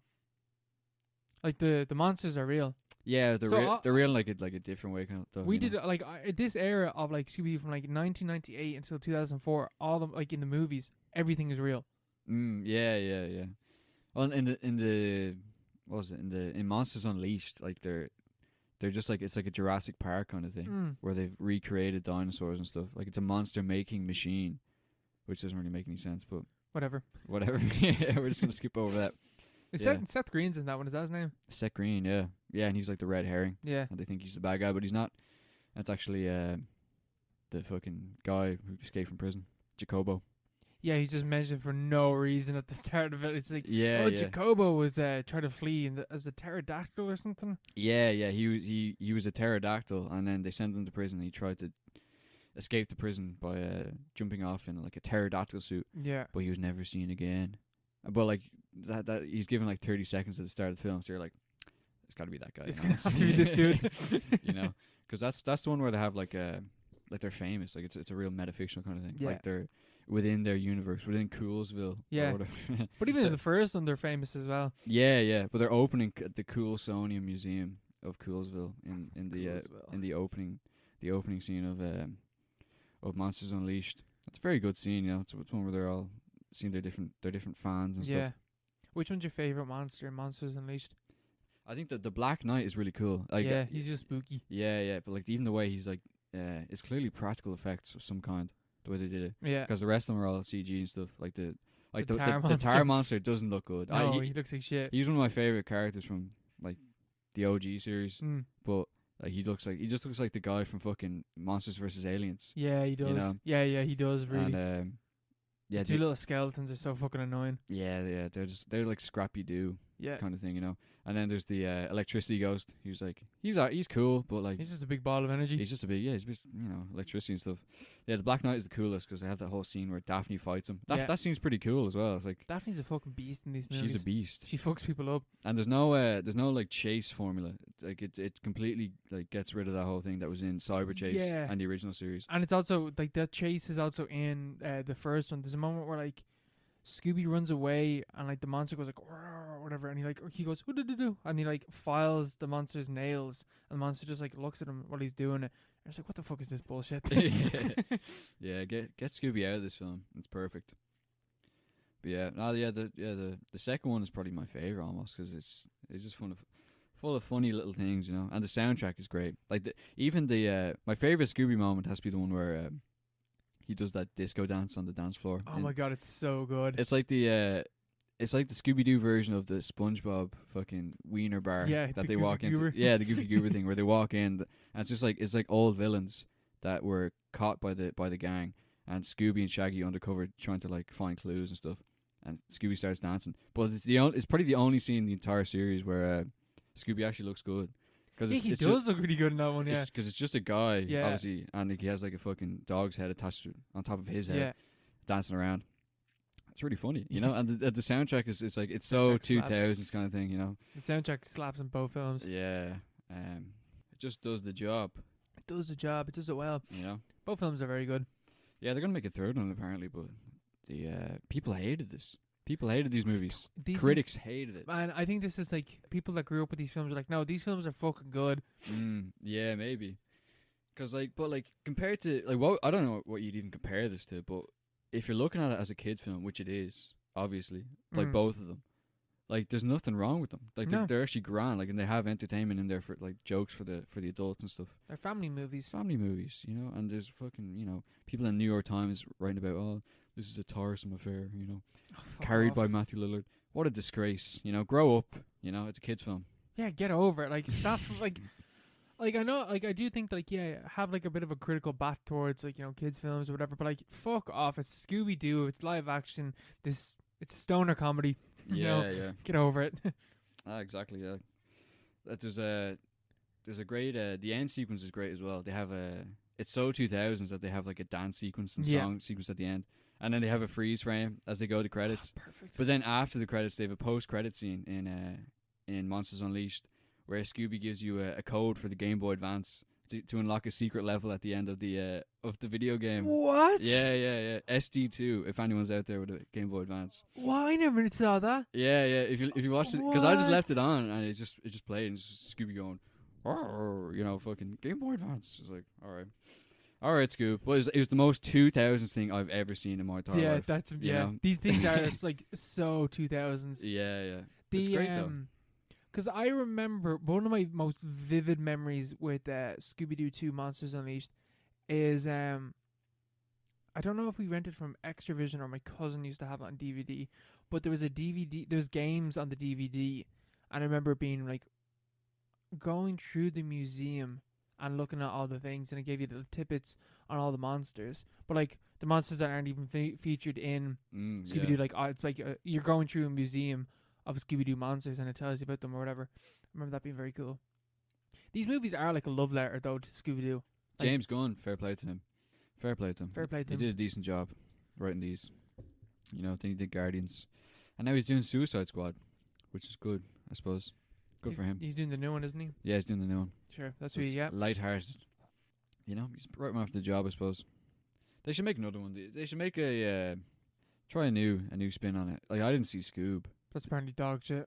Yeah, there you go. So, say it is, but they should try something else. Like Scooby Doo is just a classic kind of thing. Shag and Scoob, the lads, the dynamic. That's like without Shag and Scoob dynamic in these, you'd be goosed. That's what it's all about. Yeah, you need the Shag and Scoob or like the backbone of it. And Matthew Lillard's still alive. As long as he's still alive, keep making them. Yeah, he's gonna be alive another 30 years. You'll be laughing. Yeah, he's so good in them as well. He's a great actor. All of them are really good. What's Velma's actor's name? Linda Cardellini. That moment. Yeah, I know. Scooby-Doo 2. Like, I didn't realize that was supposed to be like a weird, like awkward moment. It's really hot. Yeah. Like that was an awakening moment. It was awakening for a lot of people. Yeah. These are like, wow. People call them like the bisexual awakening movies. Yeah. Like I can see it. Yeah. That's a great scene. Like God bless him. Or who's your mama? Yeah. Seth Green's like, what? Like, I can't believe that, like, Scooby-Doo 2 Monsters Unleashed is a sexier movie than either Showgirls or Verotika. Yeah, that's the thing. It's not about, how much you show. It's how much you evoke, They evoked a lot. A lot of evoking going on in that scene right there. There's a lot. Yeah, A lot of good shit. Yeah, a lot of great stuff. A lot of great shit. Oh, yeah. I always remember, even as a kid, I was just like, that's hot. Yeah. It's like, cross the legs. What's going on here? It's real rubber. Yeah. Even the chase scene with the pterodactyl is really good. Which one? With when they're fucking hauling ass in the van and the pterodactyl. Oh chasing after them. Yeah. And they're like, and Scoob starts driving and they're like hanging at the back. Yeah, I think I saw this. I might have seen this in cinemas, but I remember seeing the second one way more. Like, I remember it's way more fresh in my mind than the first one. Same. I don't know why. I think it's just more of a memorable movie. It's closer to, like, when we be able to remember things. Like, yeah, I suppose, yeah. Like, the first one was released when we were, like, 3 or 4. But, the second one is just... I think it's probably my favourite one. But I think the second one's my favourite. Yeah. Monsters Unleashed. Never thought I'd say that now. Yeah. I didn't Do you like prefer it. Monsters Unleashed more than Zombie Island? No. Yeah, Nah. They're different though, very very different. Yeah, they're very doing different things, different beasts, different monsters. Yeah, different unleashings. Yeah, I remember being obsessed with the sets as well. And I remember it was like because they have in the second one they have like these this like computerized mystery machine where they have like they have like a TV screen and fucking analytics in the back, and they have like a den, like they have like an office where they all hang out in like this big like fucking fire pit. That fucking man, that fucking gaff is lethal. Yeah, I remember as a kid I was obsessed with that stuff. I was like, I want a van like that. I want a little den. I want, and like even when Shag and Scooby are like sitting in the kitchen above the den, I'm like, I want that kitchen. Yeah. There's something about it. It's just great sets, great they work all all live around. together, don't they? Yeah, they live in like this like, fucking mansion. yeah, Mystery Inc. I actually didn't rewatch Scooby Doo 2. I watched it a while ago. What is the story for? What's the plot point for them like being like rogue and on the run? Is it because people are blaming them for the monsters or something? It's because the guy in the mask has obviously unleashed the monsters on the city, and the monsters are wreaking havoc. And the guy in the mask shows up on TV, and he's like, "Mystery Inc., turn yourselves in before midnight, or I will like tell the monsters to fuck shit up again." And everyone's outside. There's like an angry mob outside Mystery headquarters. And they're like, "Stinky Doo" or something like that, or mystery. The fuck? That is so fucked up. No, Stinky Doo. No, they're like no, it's Mystery Stinks. That's what they say. Which is pretty genius. That's so fucked up. So they have to go on the run. Then they go to their treehouse, which is another great scene. Another thing that I was obsessed with. I was like, I want the treehouse after that. And they throw in the frisbee thing. Yeah, and goes the back into flashback scene. Yeah, you know, it's like poetry. It's poetry in motion. Like everything, every scene, every line, there's a call back to it later on. Exactly. Beautiful. Film making. That's what it's all about.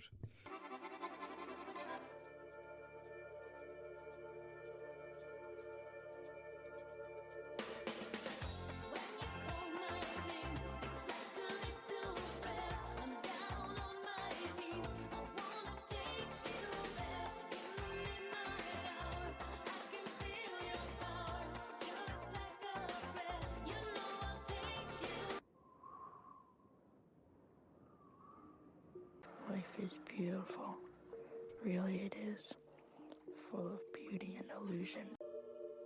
I think it's time. I think it's time to get into this fucking dirty bath and start chowing down. Yeah, a few dairy milks, a few Denny's, bit of spaghetti, a few cats. Yeah, an Irish Gummo. That's what I want. It's time for our recommended movie of the week, of the 2 weeks. I always fuck that up. Of the fortnight. It's Gummo, directed by the great Harmony Korine. Directed when he was like 24 or something. He's 23 years old. 23 years old. Putting us to shame. And he's in this film as well. So, the plot, from what little plot there is. Solomon and Tumblr are two teenagers killing time in Xenia, Ohio, a small town that has never recovered from the tornado that ravaged the community in the 1970s.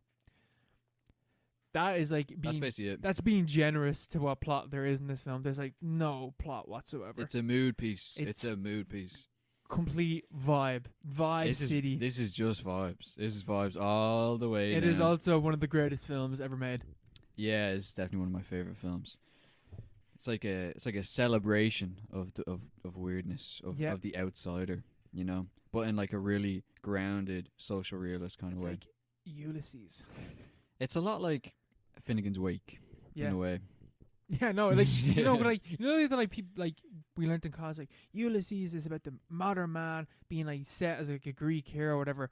But like Gummo is a mosaic of like these people's lives that are like completely forgotten about by society, and they're just kind of left to do their own shit, and there's no opportunity for them to leave this place. And there's a lot of like queer themes involved, a lot of trans stuff going on in this film as well. A lot of beauty in the film. This is like one of the most like disgusting, fucked up films I've ever seen. But that's why it's so beautiful. It's also one of the most beautiful films I've ever seen. Yeah, that's the best part about it, because it's like I first watched this many moons ago, because I was looking up like the most disturbing films ever, you know, and I wanted to watch something that like freaked me out, and I read something about Gummo being extremely disturbing. And I remember seeing the poster, and the poster's fucked. The poster's just Solomon, like a profile shot of Solomon in like a really like weird kind of piss colored light. Yeah, he's like moving. yeah, and it's like, I was like, that kid's fucked up. His head's so weird. It's like a weird shape. I was like, this film must be fucked up, and it is. It's extremely fucked up. And like cats are like getting drowned in the first shot, and it's about cat killers and like all these like sort of like misfits and criminals and people have no place in the world. But and it's disgusting. There's so much disgusting shit in this film. But like the greasy strangler. Yeah. But it's like a poetic kind of thing. Yeah. It's like the beauty is in like what makes them so like unique in their disgustingness. But it's not so human. Yeah, sort of like it sees through the like the disgust you feel, or like the sort of the shocking aspect of it. Yeah. Because they're so unique in themselves, and it's like, you know, everyone's an individual, and everyone's a monster in that kind of way, because you're always going to have these weird features and these weird aspects to you, and everyone's that kind of thing, like a shocking character. Like everyone's someone in this film, basically. Yeah. It's like it's a very very real film. It's very unique. Like each character is like distinct and unique, even though we spend very little time with them. You get a real insight into who they are and like what they're about and what they're going through and like the situation that they're in. Even the little clips that they have between like the main story, whatever that be. Like when they were making it, Korine went around. It was filmed in the suburbs of Nashville, like where he grew up, and he just went around to like his neighborhood and gave people he knew like camcorders and like VHS tapes, and told them to just film their daily lives. So it's just random people sitting around talking about stuff, or like sort of like speaking into a mic that's really low quality. Yeah. And that's sort of like the intertitles between different scenes. But like you get like it's a really cool kind of sketch. Like every single one is so distinct and like disturbing, but like in a way that makes you think about like why it's disturbing, or like what's going on in their lives. Yeah. And like you see them as like really like fully developed people. Yeah. Even though it's only like a snapshot of their lives. It's just it's literally like a very small snapshot into these people's lives, but like it reveals so much about them. Like one of the things that I love so much about this film is that like Harmony Korine takes so much care to like, you know, show, you know, the bad side of these people, but also show the like the beautiful and the good sides of them. Like I think one of the best scenes in the film is when Solomon and Tumblr go to the I guess the sex worker. I don't know. It's the girl with Down syndrome. The girl with Down syndrome who's like, he's like, she's a sex worker. Yeah, like, and like Solomon like comes into her and he sits down, and like they just kind of look at each other and they both kind of smile, and there's like this really tender moment between them.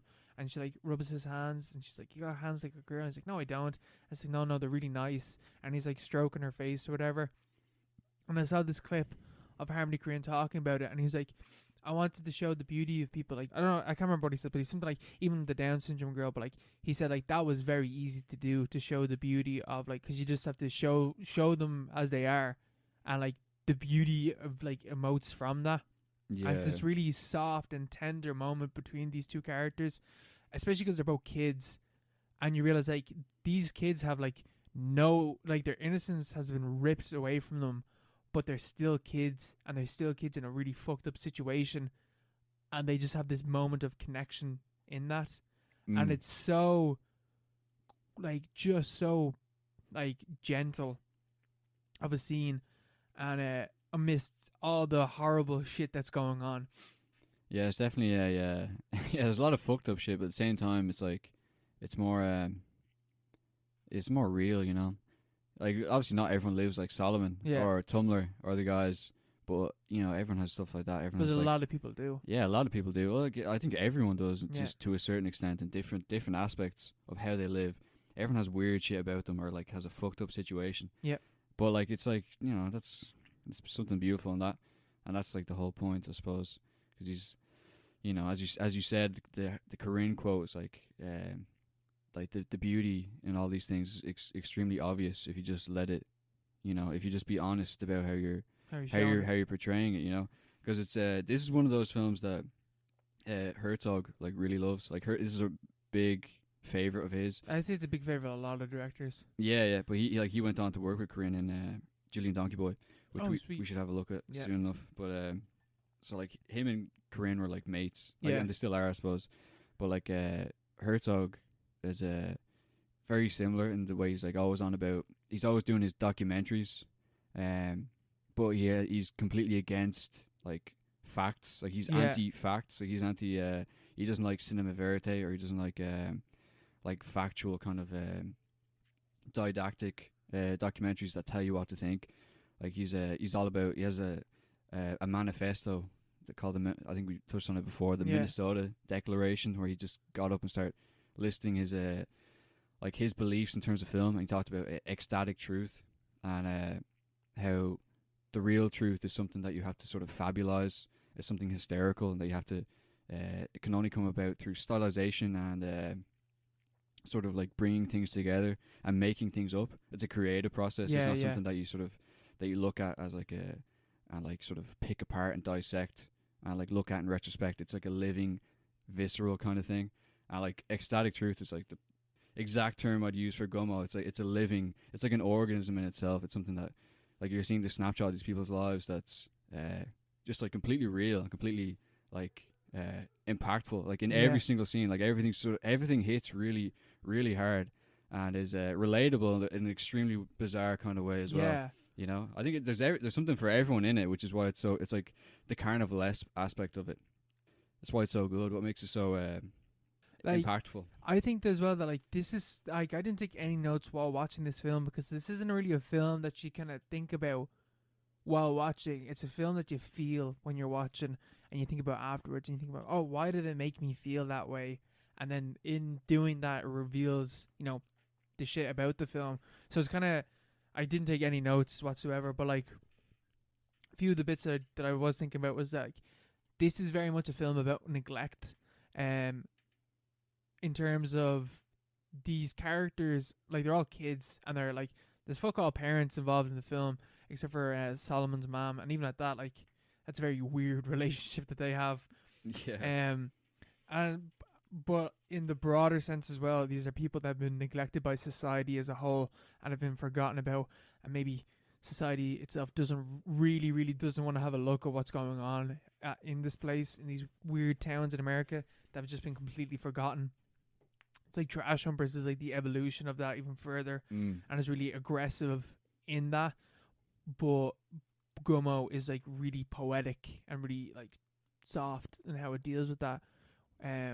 I think another one of the scenes that stands out is the two brothers who are like talking or whatever, and like it like really like slowly like turns into an actual fight where they're punching each other in the face, but it doesn't start off like that. It starts off with this like kind of brotherly love, and then like very quickly turns into actual fighting. And that's such a realistic depiction of like two brothers, you know? Yeah. Like that happens, and like it happens in family all the time. Like starts off as like love, but like someone pushes someone a little bit too far, just like a slight bit too far, and the other person reacts, and then it like goes on further. Yeah, but then they go back. Like, and they go back straight away. They're just like, oh, what's for dinner tonight? Yeah. It's like, are you cooking? Those are like real. Those are real people that he knew as well. Yeah. Harmony Korine, real brothers. I think I read something like 25% of this film is unscripted. Yeah, because like his whole creative process is really, really image based and impressionistic and like improvised. Like he's done interviews where he explains that he thinks it in terms of just images, like a striking image, like a piece of bacon, fucking taped to a wall, and he'll retrofit the narrative around those images. Yeah. And he'll allow things to sort of play out around those sort of central like icons and symbols. So it doesn't really matter what they say, but like what they say is as much a part of the text as obviously the images. What's going on, yeah. But it's all very spontaneous and spectacular in a way, you know, because his whole thing was he wanted to innovate narrative forms which had been sort of static for like. I think he uses W.D. Griffiths as his example in terms of like you have the 3-act structure and you have beats, actively try to get away from that. Yeah, and he was like he just points out how things hadn't really innovated in like a mainstream sense from that model in like nearly a century, and they still haven't really. But like Gummo is like the perfect kind of antidote to that kind of creative constrictions, because it's just like, you know, it's flitting all over the place. Like you have little vignettes and little stories, little snapshots of people's lives. And it's on like film, it's on VHS, it's on video. Yeah, it's on video. It's on some of it is just like still images, but at the same time, it's always like sort of weaving around to like a single like unified theme. And there's like certain points where it reaches like a harmony. Harmony Korine. A harmony Korine at various points. Like it's always there's still a unified kind of thematic center to it, even though it's so all over the place. Which is what's sort of so spellbinding about it. Yeah, you know. I think is like, remember we talking about like Texas Chainsaw Massacre, and we were talking about like how the vibe and the tone of the film is very consistent throughout the film. Like in that film, it's very like hot and sweaty. I feel like Gummo does the exact same thing, but like it isn't. It's like kind of grimy and like dirty and like just this weird kind of vibe throughout the entire film. Like this kind of very much like we're outsiders to this world. Yeah. And you feel alienated in a way, but there's these moments where like you get it and you're in there with the characters, and then the next is like you have this really beautiful tender scene, and then all of a sudden it just cuts and fucking kids are like flaying a fucking dead cat strung up. I was looking up about like the dead cats thing, and that has something to do with how cats should be like, or like house cats are pets and nurtured or whatever, but they can also be like brutalized and fucked up. Like cats get fucked up all the time. Yeah, they're cats are always dying, you know. Yeah, hit by cars or whatever, killed by people. People go out and actively hurt cats as well for some reason, but they don't do that with dogs. Yeah, I don't know what that's about. Yeah, I suppose cats are less sympathetic. Yeah, like they're just cunts, you know. Whereas dogs are like always smiling at you and stuff. But like cats get fucked up all the time, and like Foot gets fucked up in the film. Yeah, at the end. That's a cool reference as well, Foot, because it's all obviously the film's all about outsiders and people who are like living on the margins, like sort of extreme experiences, but like at the same time it's like a very common experience. Yeah, because Foot is it's like the title. Oh no, it's the main single from an album by the Shags. Ever hear of them? No. It's called The Philosophy of the World. It's it's the worst album ever made, apparently.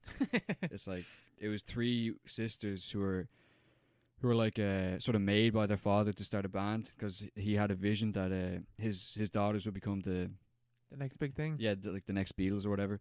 So he got them recording time, made them record an album, even though they couldn't sing and they couldn't play any instruments.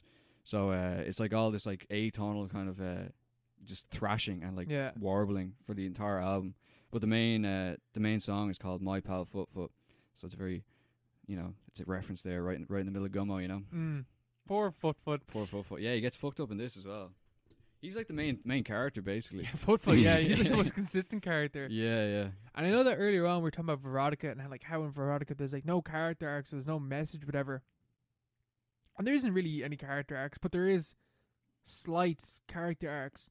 Like Solomon is I think, and I think a lot of people would agree, he's 100% like trans, and he hasn't realized that yet. There's that moment where Tumblr and Solomon are sniffing glue, and they're talking about Tumblr's trans sister, and they're talking like Tumblr's like talking about like saying like misgendering her and saying like he or whatever, and then Solomon like kind of disregards everything that he says and says, "Is she pretty?"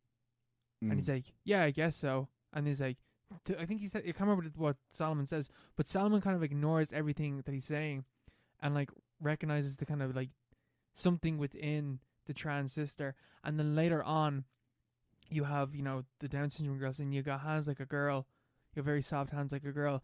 And then later on, even further, the house that they break into, he's really fascinated by the photos of the kids like dressing up, of Jared, like dressing up, and like I assume Jared is like some form of like transness in that character, but like Solomon like really fixates on these like trans moments, and I think like sees the beauty in that as well. Yeah, definitely. Yeah, I don't know. I'd never actually put that together. Yeah, but it makes sense. Yeah, there's like a universal thing to it. I think, you know. There's like universal like appreciation of the beauty and everything, and like the beauty in like queer culture and everything. Like even like that, like because you expect these people to be like. The Tumblr, like he says, or like Salman picks up one of the magazines, is like, oh, he's got a gay one. Someone's gay, whatever. Drop it, let's fucking go. And like they go into the old woman, and like you have like this really tense moment where you're thinking like, oh, they're gonna fuck this old woman up, and they have the masks on and everything. It's kind of disturbing, but they just like turn off the switch for her life support and just sit there with her and just like. Are there with her in her dying moments, and like Salman's like stroking her face, whatever, and like this is like a really disturbing scene, but there's no moral judgment on the characters. Like it can be something horrifying for you, or it can be something like are they doing a good thing or are they doing a bad thing? Like yes, they are turning off life support, but she's never gonna wake up out of this coma, and like they're there for her when she's dying. And you can judge for yourself whether you think that's a fucked up thing or if they're doing the right thing. But Harmony Korine doesn't tell you how to feel. He just shows you them doing it. Yeah, it's all very honest. Yeah. Honest filmmaking. Yeah, I always thought that the bunny boy was the trans guy, like, or the sort of, he's like a non-binary character. Like, he's like a complete kind of, you know, clean substrate. Like, he's just an icon that sort of wanders through the film. Yeah, he's a very mystical character. I suppose he's like the main character.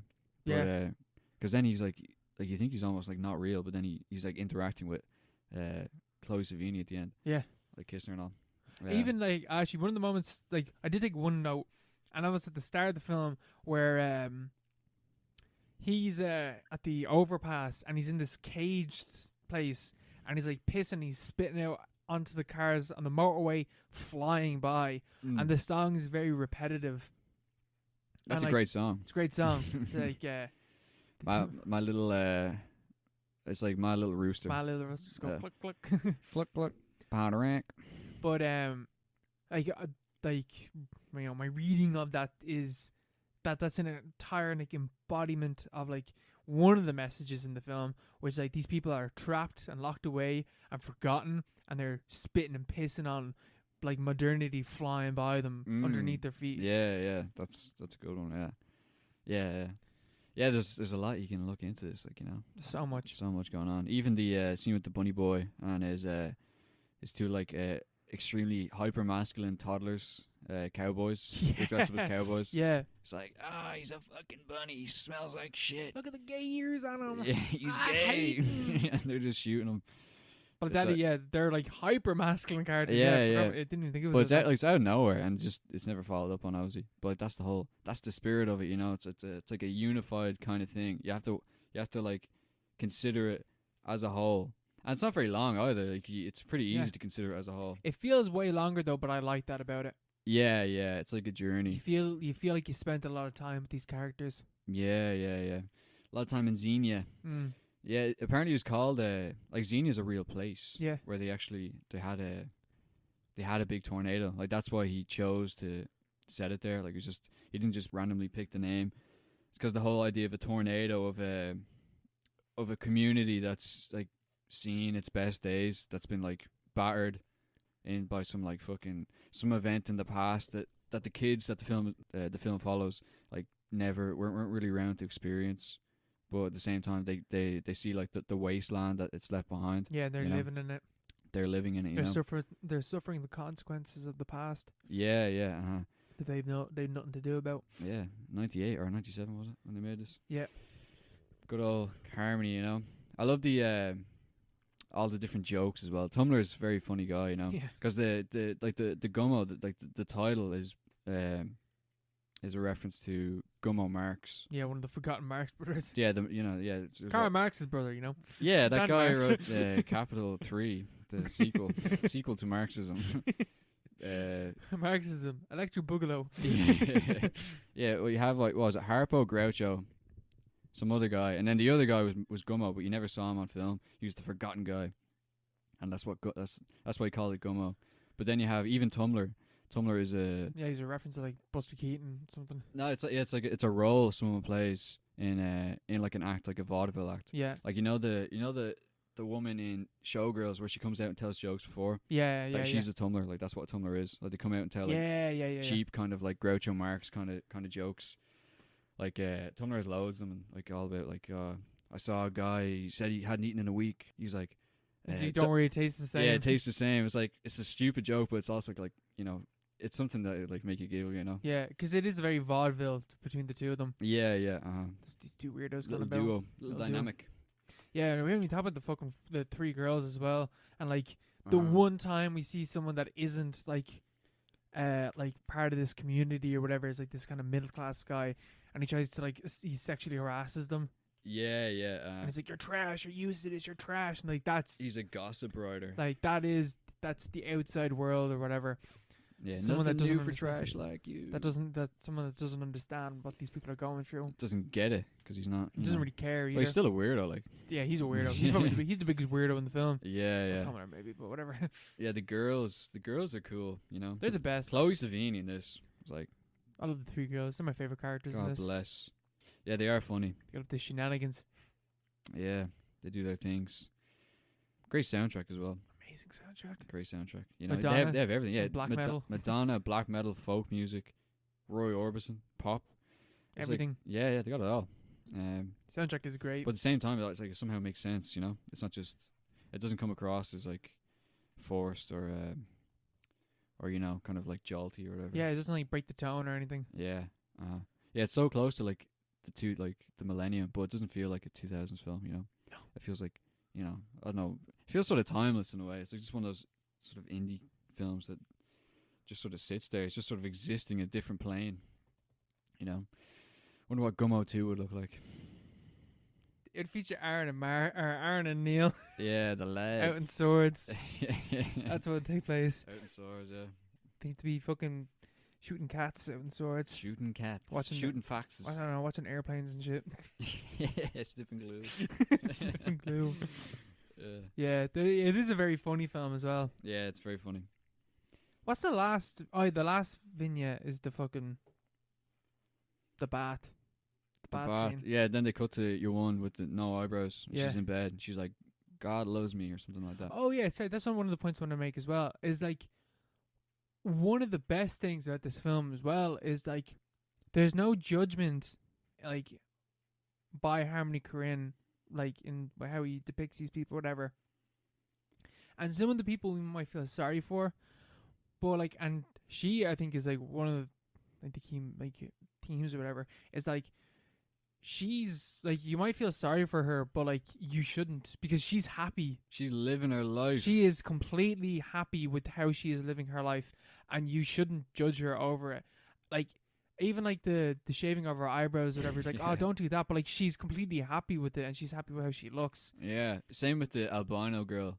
Like when she's talking about how she wants to fuck some actor or something like that, and she's talking about her ideal man. But the entire time she's like, Patrick Swayze. Patrick Swayze, yeah. She's like, I'd pay to touch him. And it's like, she's just like this albino girl in like a, I don't know, like a butcher's kind of thing, and she's like dancing the entire time.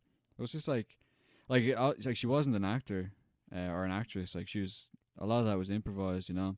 Like, she's just, you know, living her best life. Like, that's just.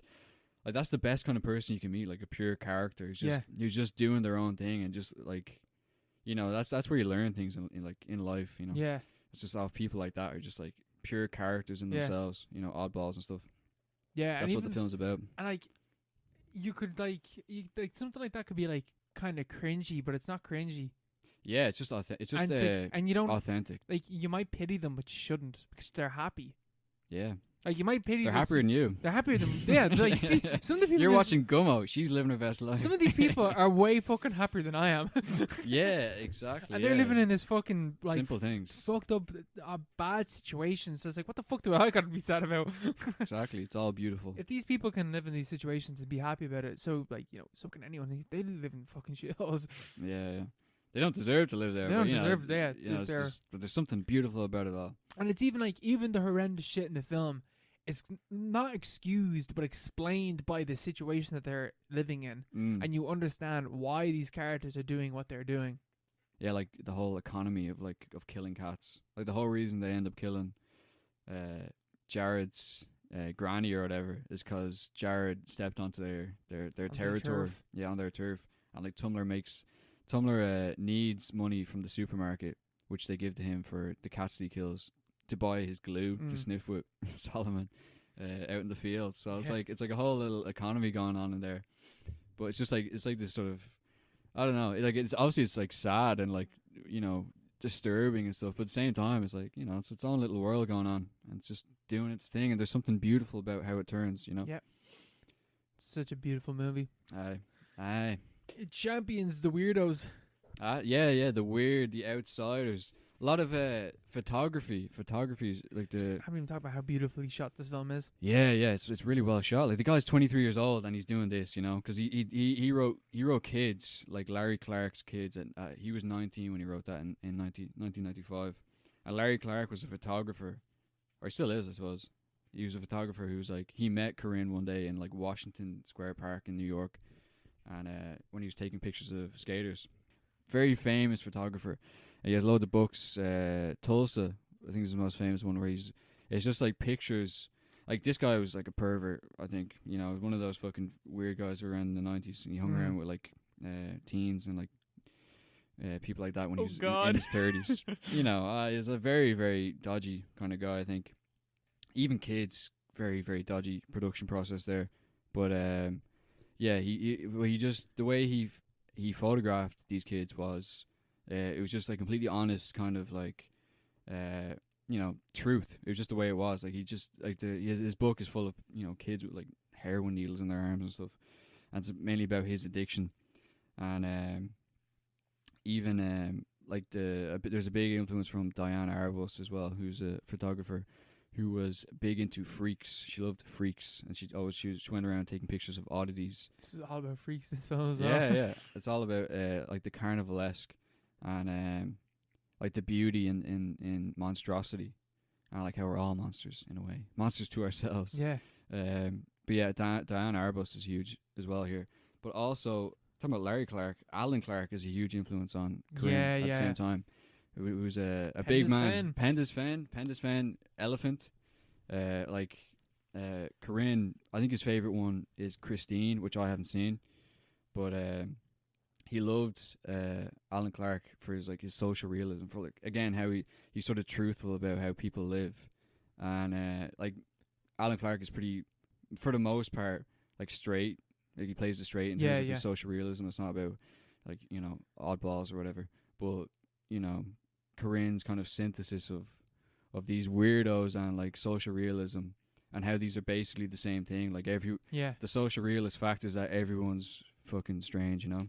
Like that's what Gummo is. That's the spirit of it, I think. I think what Korine said about the actor Solomon was like, what the description was, Solomon is a kid that no one would forget their face or something like that. Yeah. And like I think he said something along the lines of like, I would never tire of looking at his face. Yeah. He's got such a distinct face. Yeah, his face is what made me watch Gummo in the first place. Yeah. It's so freaky. But at the same time, it's like, by the end of it, you're like, this guy Solomon, he's my best mate. Like, I love this guy. My bro, my little brother. I love this guy, you know. Leave it at that. We'll leave it there for a minute. Moving on to some Oscar predictions. Oscars are probably over by the time this comes out, but whatever. This is what we're doing. That's how we're gonna do it. Fuck it. So, first category that we're gonna do is actor in leading role. We got Riz Ahmed, Sound of Metal, Chadwick Boseman, Ma Rainey's Black Bottom, Anthony Hopkins in The Father, Gary Oldman in Mank, Stephen Yeun in Minari. Who do you want to win, and who do you think is going to win? Who do I want to win? I want Riz Ahmed to win, because I think he's a great guy. I want Stephen Yeun to win. See, I haven't seen any of these. Yeah. I've seen Mank. Gary Oldman in Mank. Gary's good in Mank, you know. But he's already got an Oscar.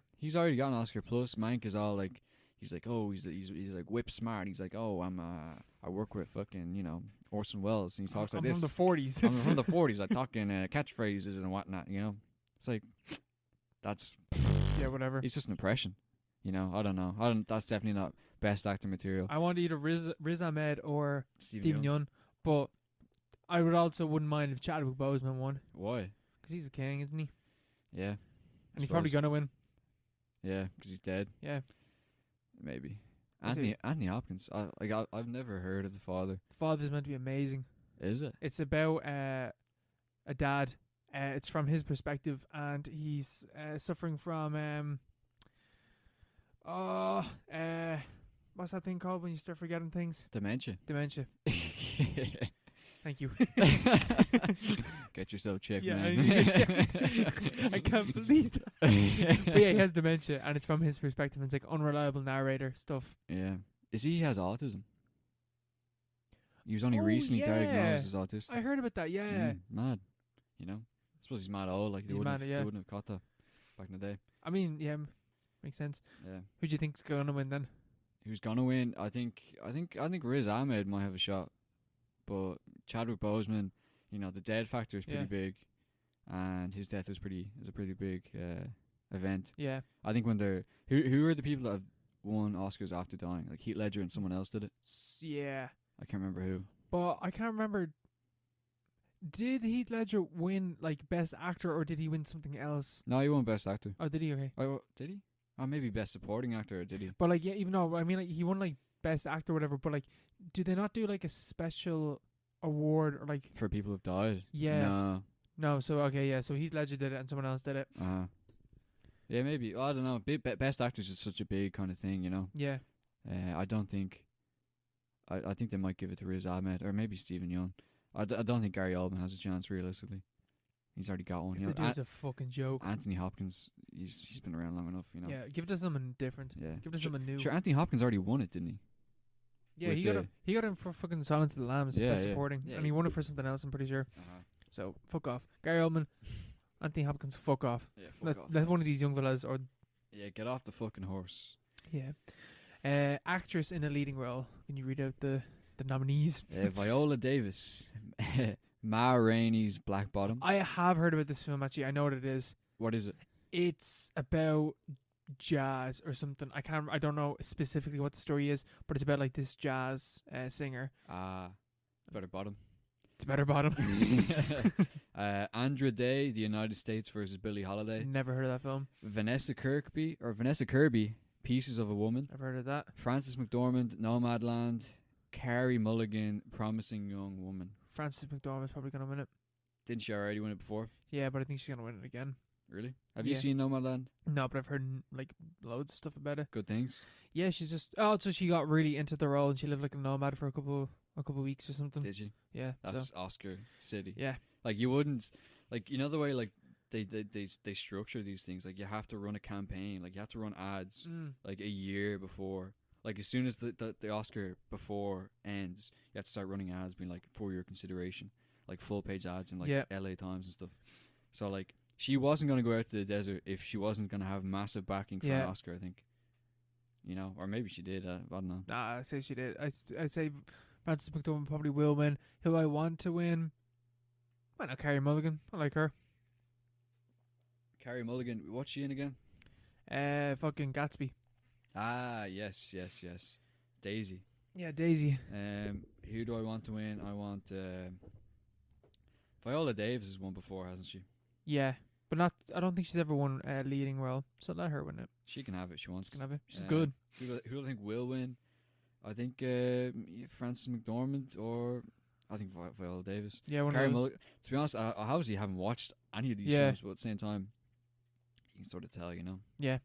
Yeah, you can kind of tell. You don't even see the films to kind of get it. Actor in a supporting role, Sacha Baron Cohen for The Trial of Chicago 7. Should be nominated for Borat, but let's leave that.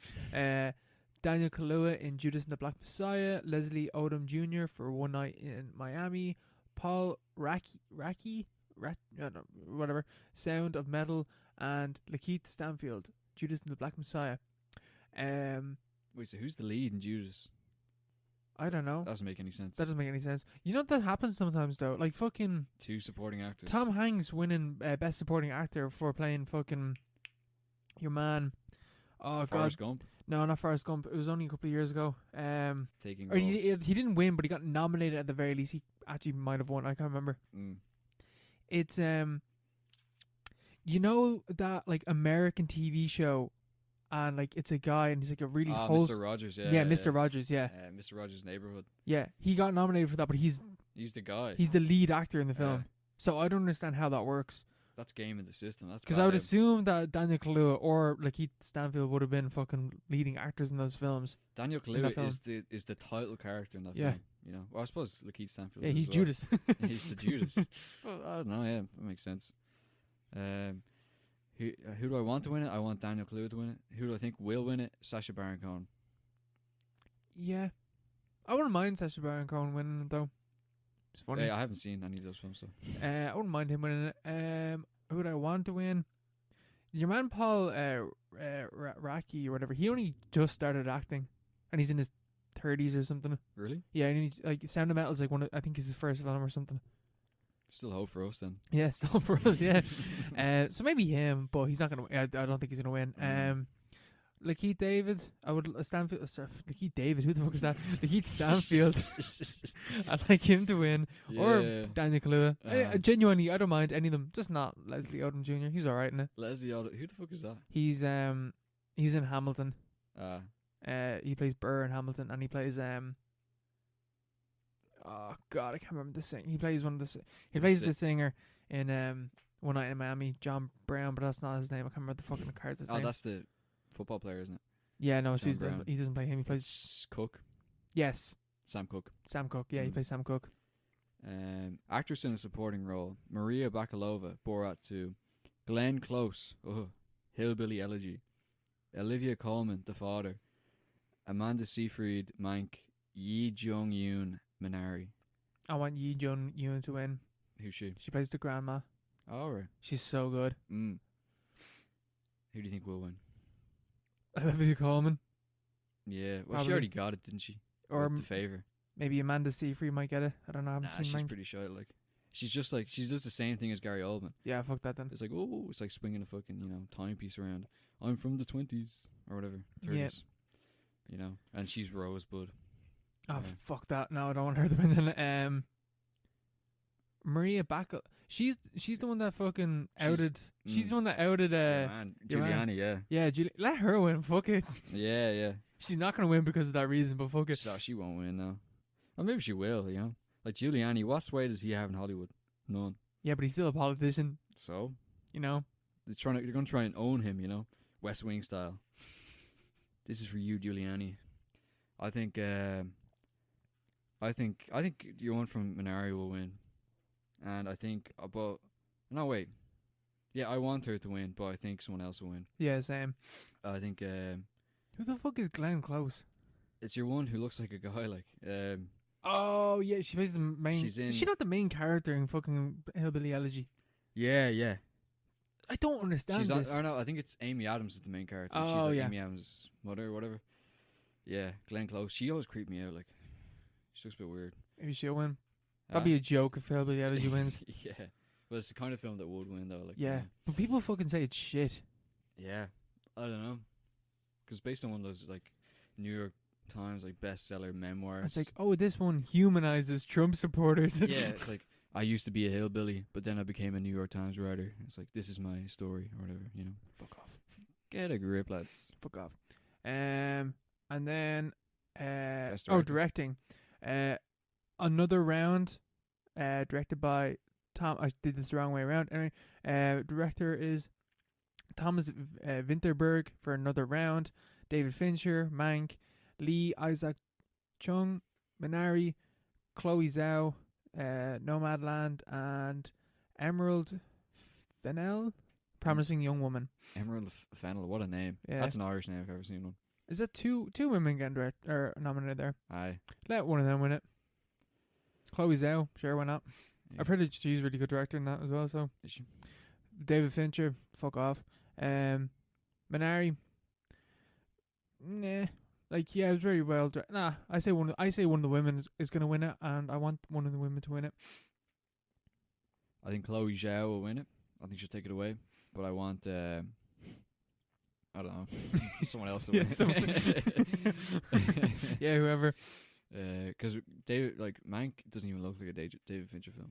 Yeah. It's all in black and white. Like, I don't get that. Like maybe versatility and all that stuff, but come on. Fincher's had his day. Come on. He's had his day, but like this isn't even his best film. Oh, what if has he won a director Oscar before? No. What if he gets it just for this? Just because it's a love letter to old Hollywood. Yeah, but like Orson Welles still has enemies in Hollywood and stuff. Like people still don't like him. I think that's one of the main parts of Mank. Or I suppose even Mank sort of minimizes his role in it's all about your man Mank. Yeah. So I don't know. We'll Don't see. know what's gonna happen. We'll see what happens. We'll let it play out. That's Chloe Zhao when Chloe Zhao, go on, lass. Writing adapted screenplay. Borat subsequent movie film. The Father. Nomadland. One Night in Miami. The White Tiger. I've no idea what The White Tiger is. my mom and dad watched it the other day. They said it was very good. It's on Netflix. Oh really? Yeah. What do you think? What's your prognosis? Writing. Oh man, I just feel like Nomadland's gonna win every Oscar. I think this is gonna be the Oscar film this year, but I don't want it to. Borat, Why is that nominated? yeah, That's improvised. yeah, that's what I'm thinking. What the fuck? Didn't they? Was it you were saying that? What was it? It was like some film. Oh no, yeah, it was Robin Williams as the genie wasn't allowed to be nominated for best screenplay because it was improvised so much. Improvised so much. So it's so off the script. Yeah. So So maybe that goes to show that Borat is scripted. Yeah, it's I think Borat, this film is way more scripted than the previous one. Have you seen it? No, I haven't even seen the original Borat. Yeah, I haven't seen this one either. Yeah. Not that one anyway. Nomadland, One Night in Miami maybe, but I think it's writing to whatever. I don't really care. One Night in Miami will take it home. Yeah, but that's a play. Oh. But what's Nomadland? based on a book, I guess. I want One Night in Miami to take it home. Fuck it, I want the White Tiger to take it home because I've never heard of that film. Writing for original screenplay: Judas and the Black Messiah, Minari, Promising Young Woman, Sound of Metal, Trial of Chicago 7. I want Judas and the Black Messiah to win this one. Same. Just cause. And I think Trial of Chicago 7 will take it home. Yeah, same. I also think that. Best Picture: The Father, Judas and the Black Messiah, Mank, Minari, Nomadland, Promising Young Woman, Sound of Metal, The Trial of Chicago 7. What do you think? I think Nomadland. This is the big one. I think Nomadland will win it. I want Minari to win instead, though, but I don't think it will because Parasite won last year. Yeah, they already have their fill, for they're like, Koreans already got one. You're not getting another. We already have our quota. Nomadland will also take it home, I think, but I want, I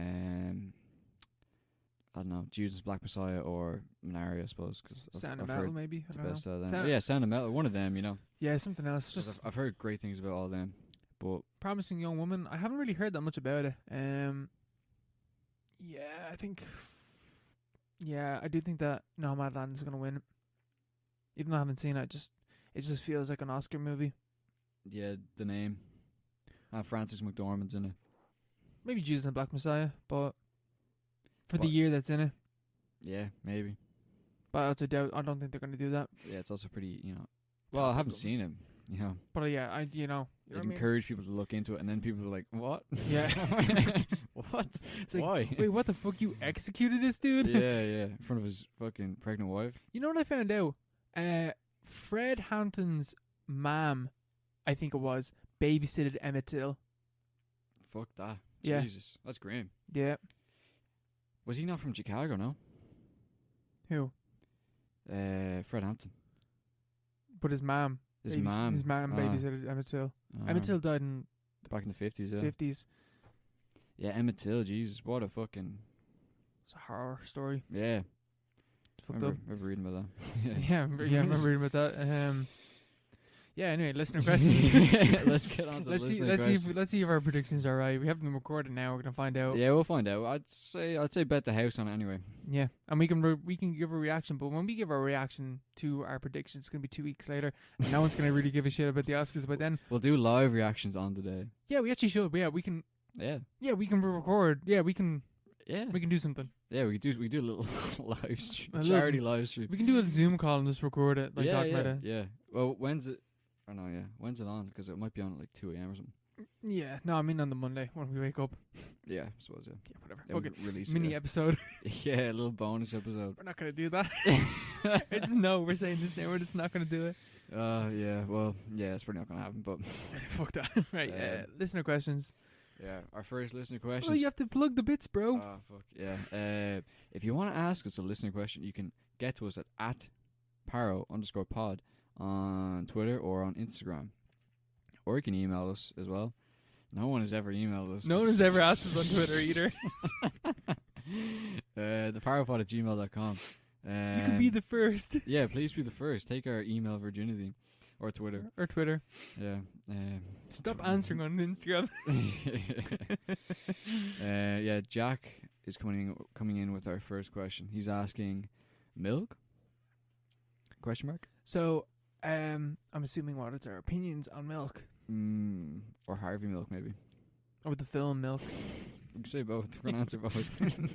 I've never seen the film Milk. Same. Do you drink milk? I love milk. I'm a big milk guy. I'm a milkman. Oh, Mark, I fucking despise like a glass. What? Nothing grosses me out more than a glass of milk.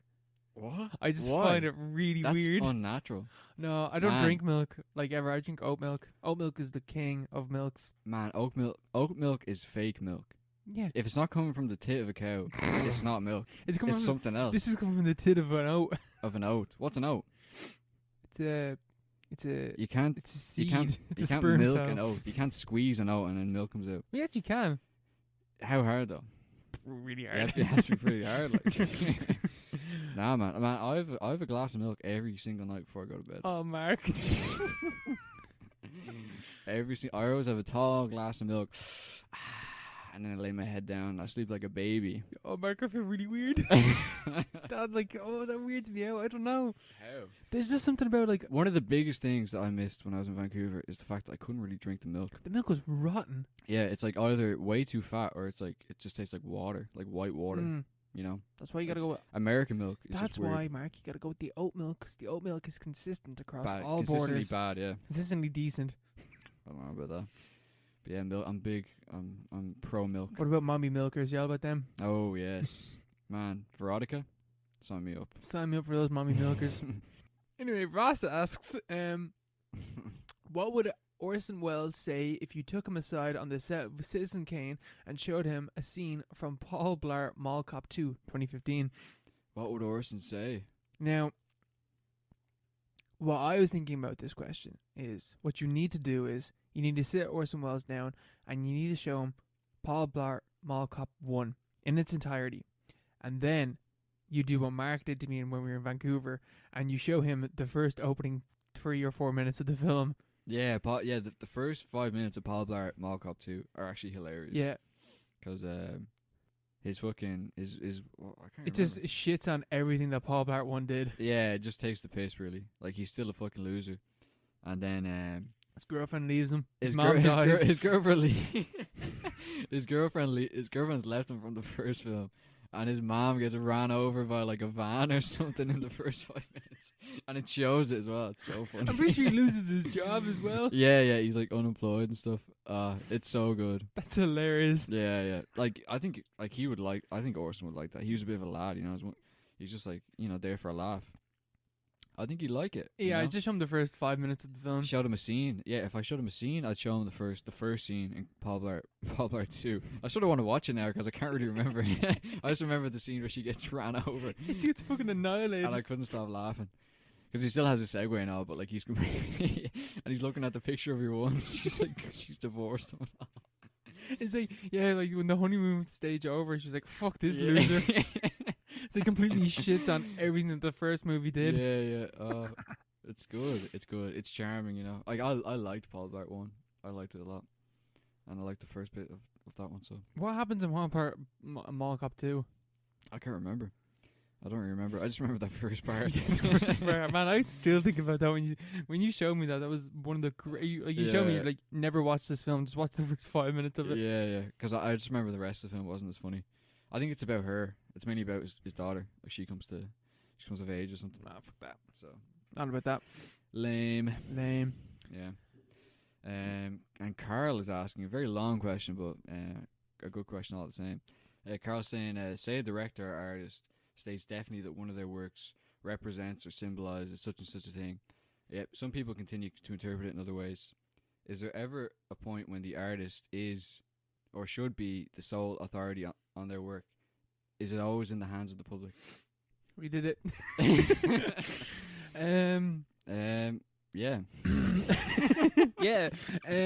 All right. So, have you ever seen Mother? Yeah. No, like, actually, I haven't.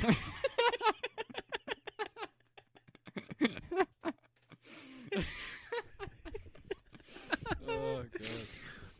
No, I've never seen that. No. The Aronofsky film, no. No, with Jennifer Lawrence now. Yeah, like with that film, like Aronofsky came out and he was like, "Oh yeah, this is what the film means," but like his intentions of the film and like what he says the film is about is literally the most boring fucking reading of that film you could ever fucking have. And I'm watching, I'm just like, oh, you never should have came out and said that. Like, you never should have fucking told people, yeah, this is what it means because I'm a fucking genius and I say that this, I'm the auteur and I'm telling you what it means.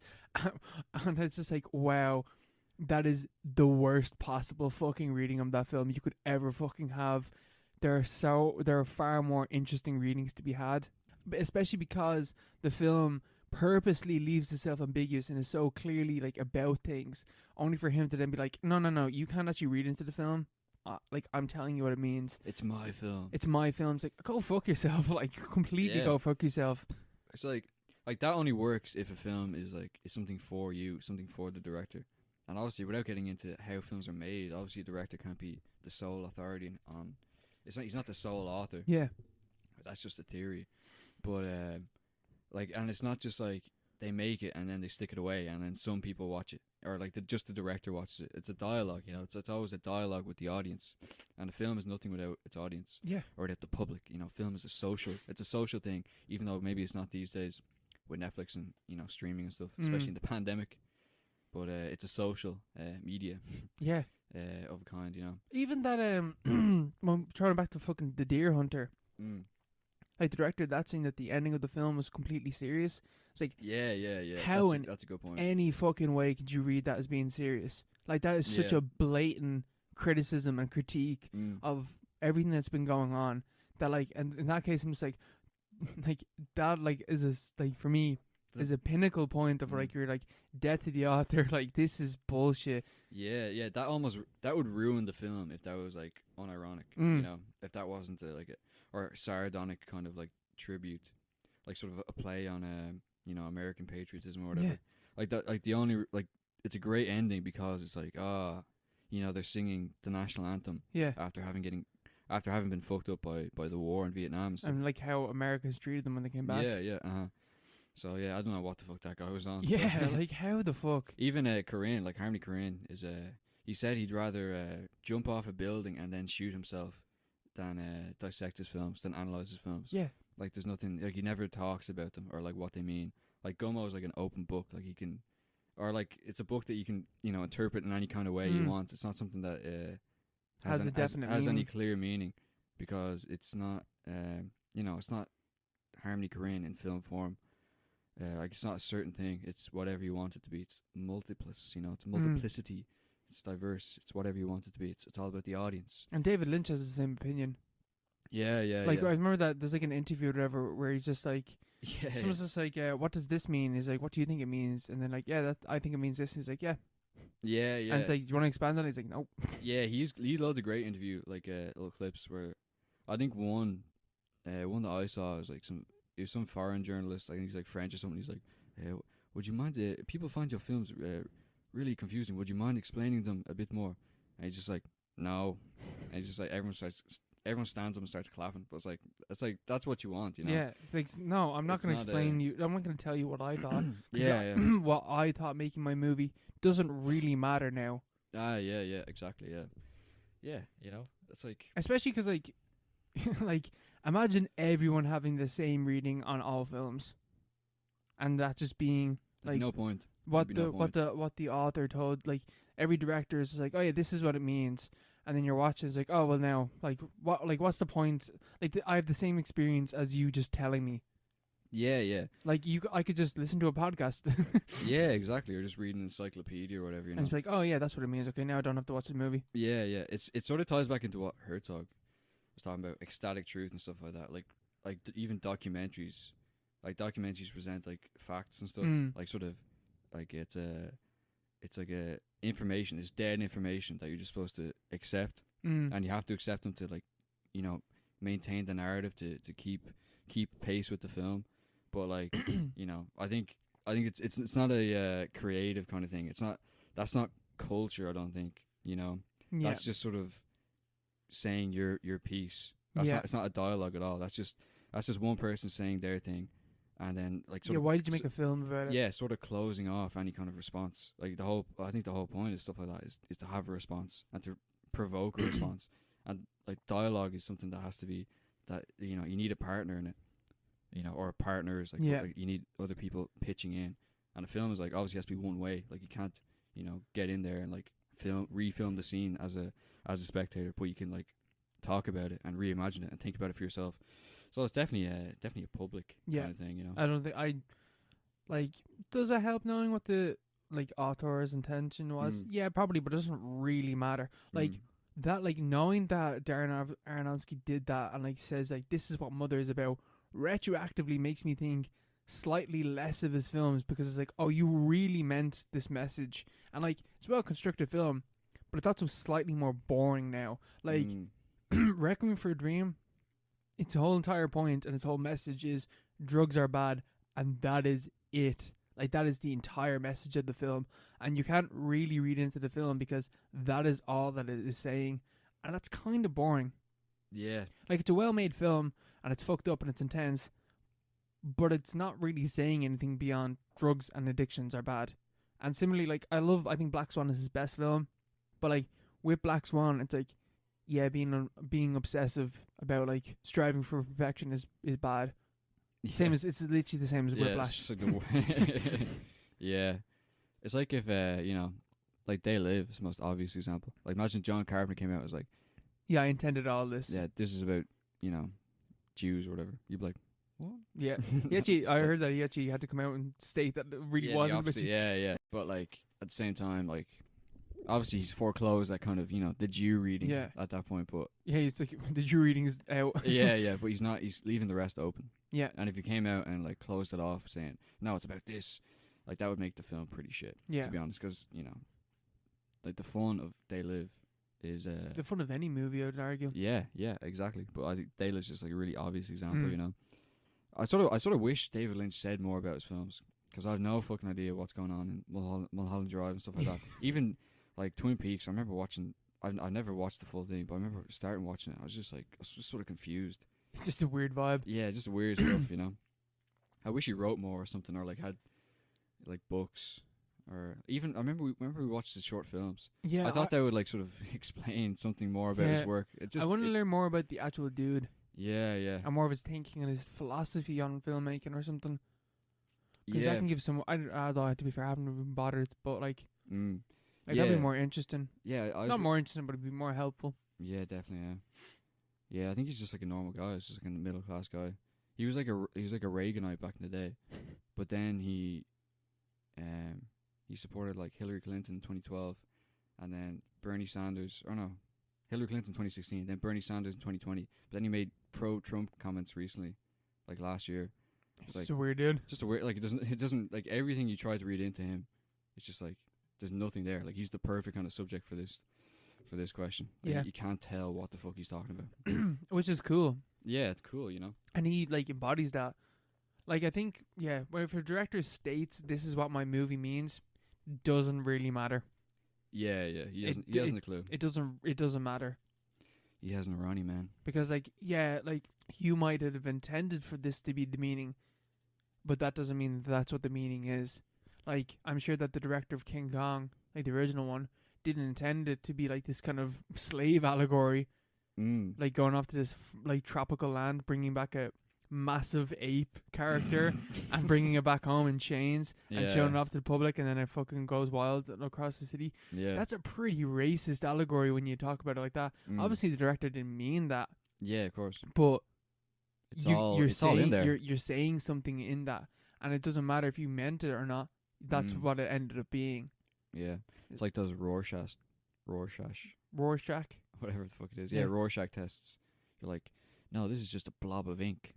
No, it's not, bro. It's whatever. It's clearly two bears fighting. It's two fucking wine glasses or whatever. Yeah, it's two bears fighting. You know, it's fucking David Lynch. It's David Lynch. You know.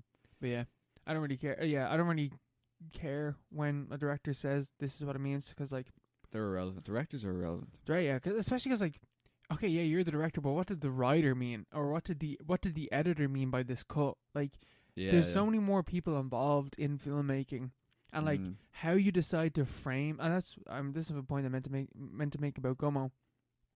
Your decision on how you shoot something is influencing the reality of the film. Like, film is not an objective medium at all. Like, obviously, and like your decision to shoot like someone in a particular light or in a particular way influences the audience in viewing that. So you might have intended them to feel horrified by like Solomon and Tumblr knocking off the fucking machine or whatever, but the way that you shot it didn't evoke that.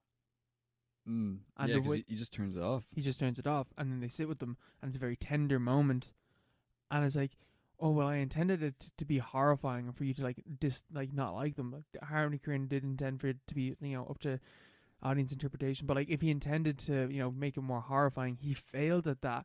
And it's like, how much of a good director are you then if you fuck that up? Like, if you intended something to have a meaning and it has the complete opposite effect. Yeah, you're a hack. So yeah, like I'm sure Dan Glenzing, whatever the fuck his name is, intended for Verotika to be fucking horrifying. Yeah. It's not that at all. You know? Yeah, exactly. That's actually a good one. Yeah.